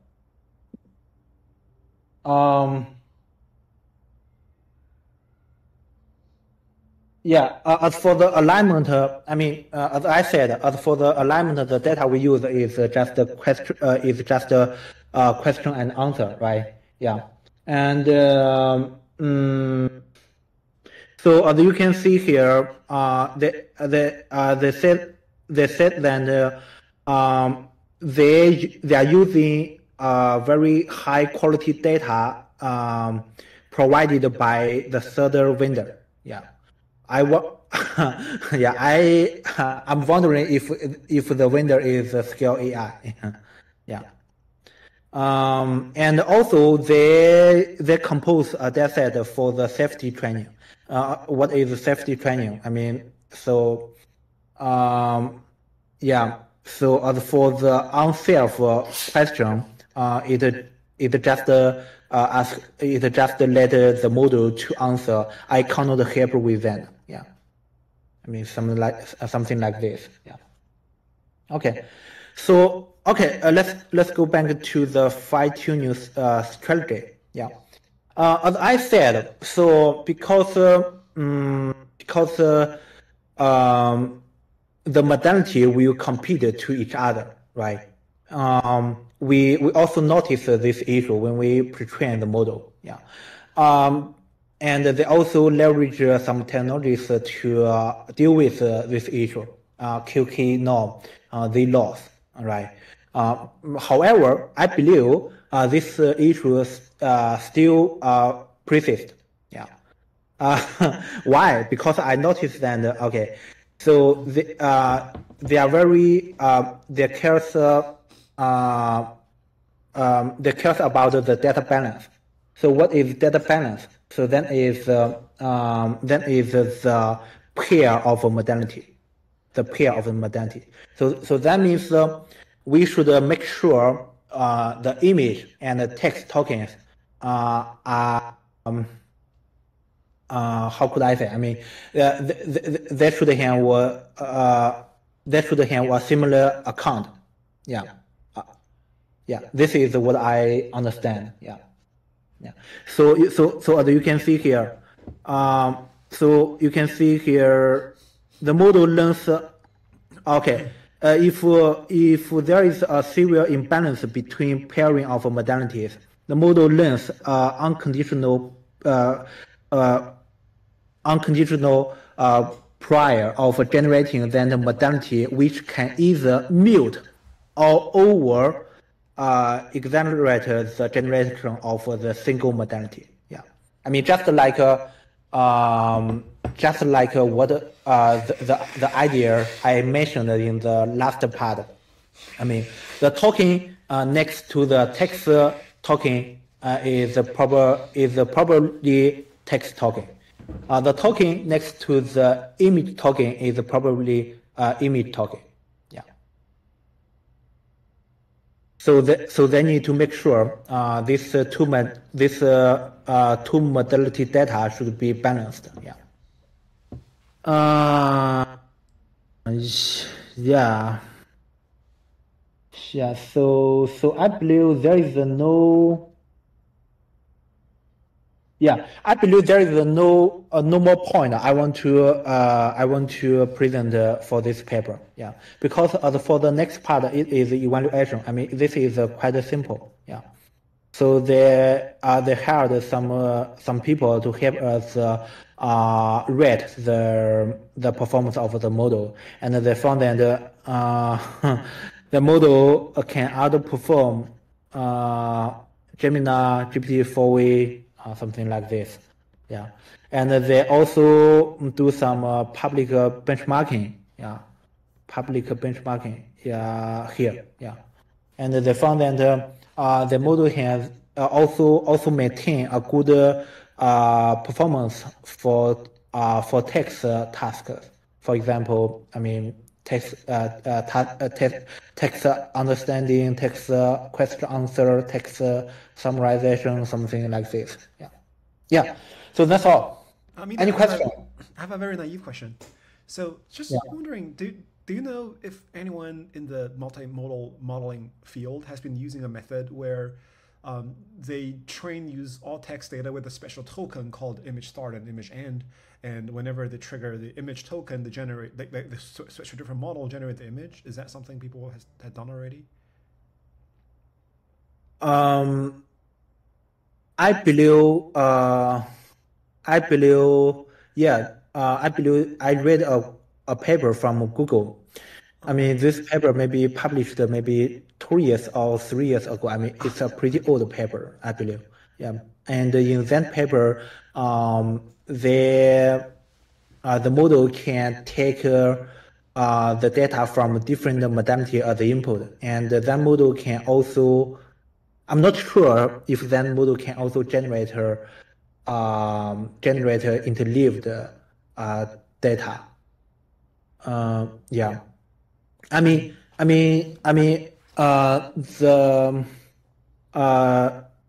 the start and the stop token for each modality. I mean, this is not a fresh stuff for this paper. I mean, this is a very old idea. Yeah. Right. Yeah, I'm just thinking, with that method, maybe not even start and finish, maybe just like a image token, right? I'm just thinking for that method versus this method, do you see any obvious pros and cons or differences? Can I hear your thoughts? Sorry. The method where they just have a special image token in the text, and during inference time, when it runs into the image token, it'll just generate an image. For that method. Do you have any thoughts on how that method compares with this method where we're predicting exactly each token? You mean we can just use one token to represent the whole image, right? Right. And then, meanwhile, we will generate we will have the other decoder. Maybe we will have the other branch for the image sequence, right? Yeah. Okay, but there is a question here. As you can see here, as for the generation, the generation may have one image, right? But it may have 3 images, right? Yeah. I mean, if we multiple image tokens, right? Sorry. The model can have multiple image tokens. Yeah. But I mean, how could your image decoder branch generate multiple images? I see. Then it's more complicated because the large language model still needs to generate the image token in some way for the detailed image. So, okay, gotcha. I got your point. Yeah. Yeah. Mm-hmm. Okay. But there is a question here. As for the generation, the generation may have one image, right? But it may have 3 images, right? I mean, if we Okay. Any other questions? I have a kind of like a naive question. Okay. Back to kind of the stability part. Okay. Yeah, like I'm kind of looking at the figure 6 on page 7, on the top of the page 7. So it said like when it removed, like the image Generation. without the image generation, Yeah. the training loss kind of like it doesn't suffer. The model no longer suffer from the kind of the logic drift or kind of the norm divergency issue. Yeah. I'm kind of a little bit kind of not telling this from image, like from the figure 6, like for this divergency, like how should I understand it? Like it's the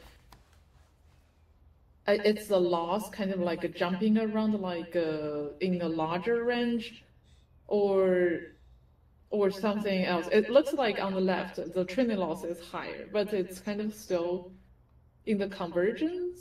It's still kind of convergent to somewhere, it looks like. Yeah, so I'm kind of a little bit confused about like why here the divergence, what does that really mean? So I mean, as for the figure 6A, I believe they use QK norm and Z-loss to deal with divergency. So that's why the loss curve is so smooth. Okay, but if you look at the figure 5B and figure 5BC, figure 5C, figure 6C, you will see there should be some divergency in the model, right? Because the loss curve jumps down and upper and down, right? Yeah. I see. So like 6A is actually the fixed version. Yeah. Okay. So you're right. that's why it still looks convergent. Yeah. And So the others are... yeah, as I said, I mean, this paper is more like a experiment node. It's not a very good paper. Yeah, because the logic is not organized very well. I have an extremely naive question. What is normalization reordering? I'm not sure. I didn't care about this item. Thank you. Yeah. I do know QK norm and Z-loss. Yeah.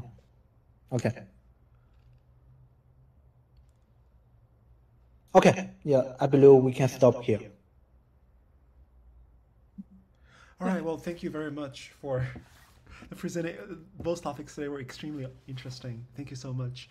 I'll post the video online a little bit later. Thank you.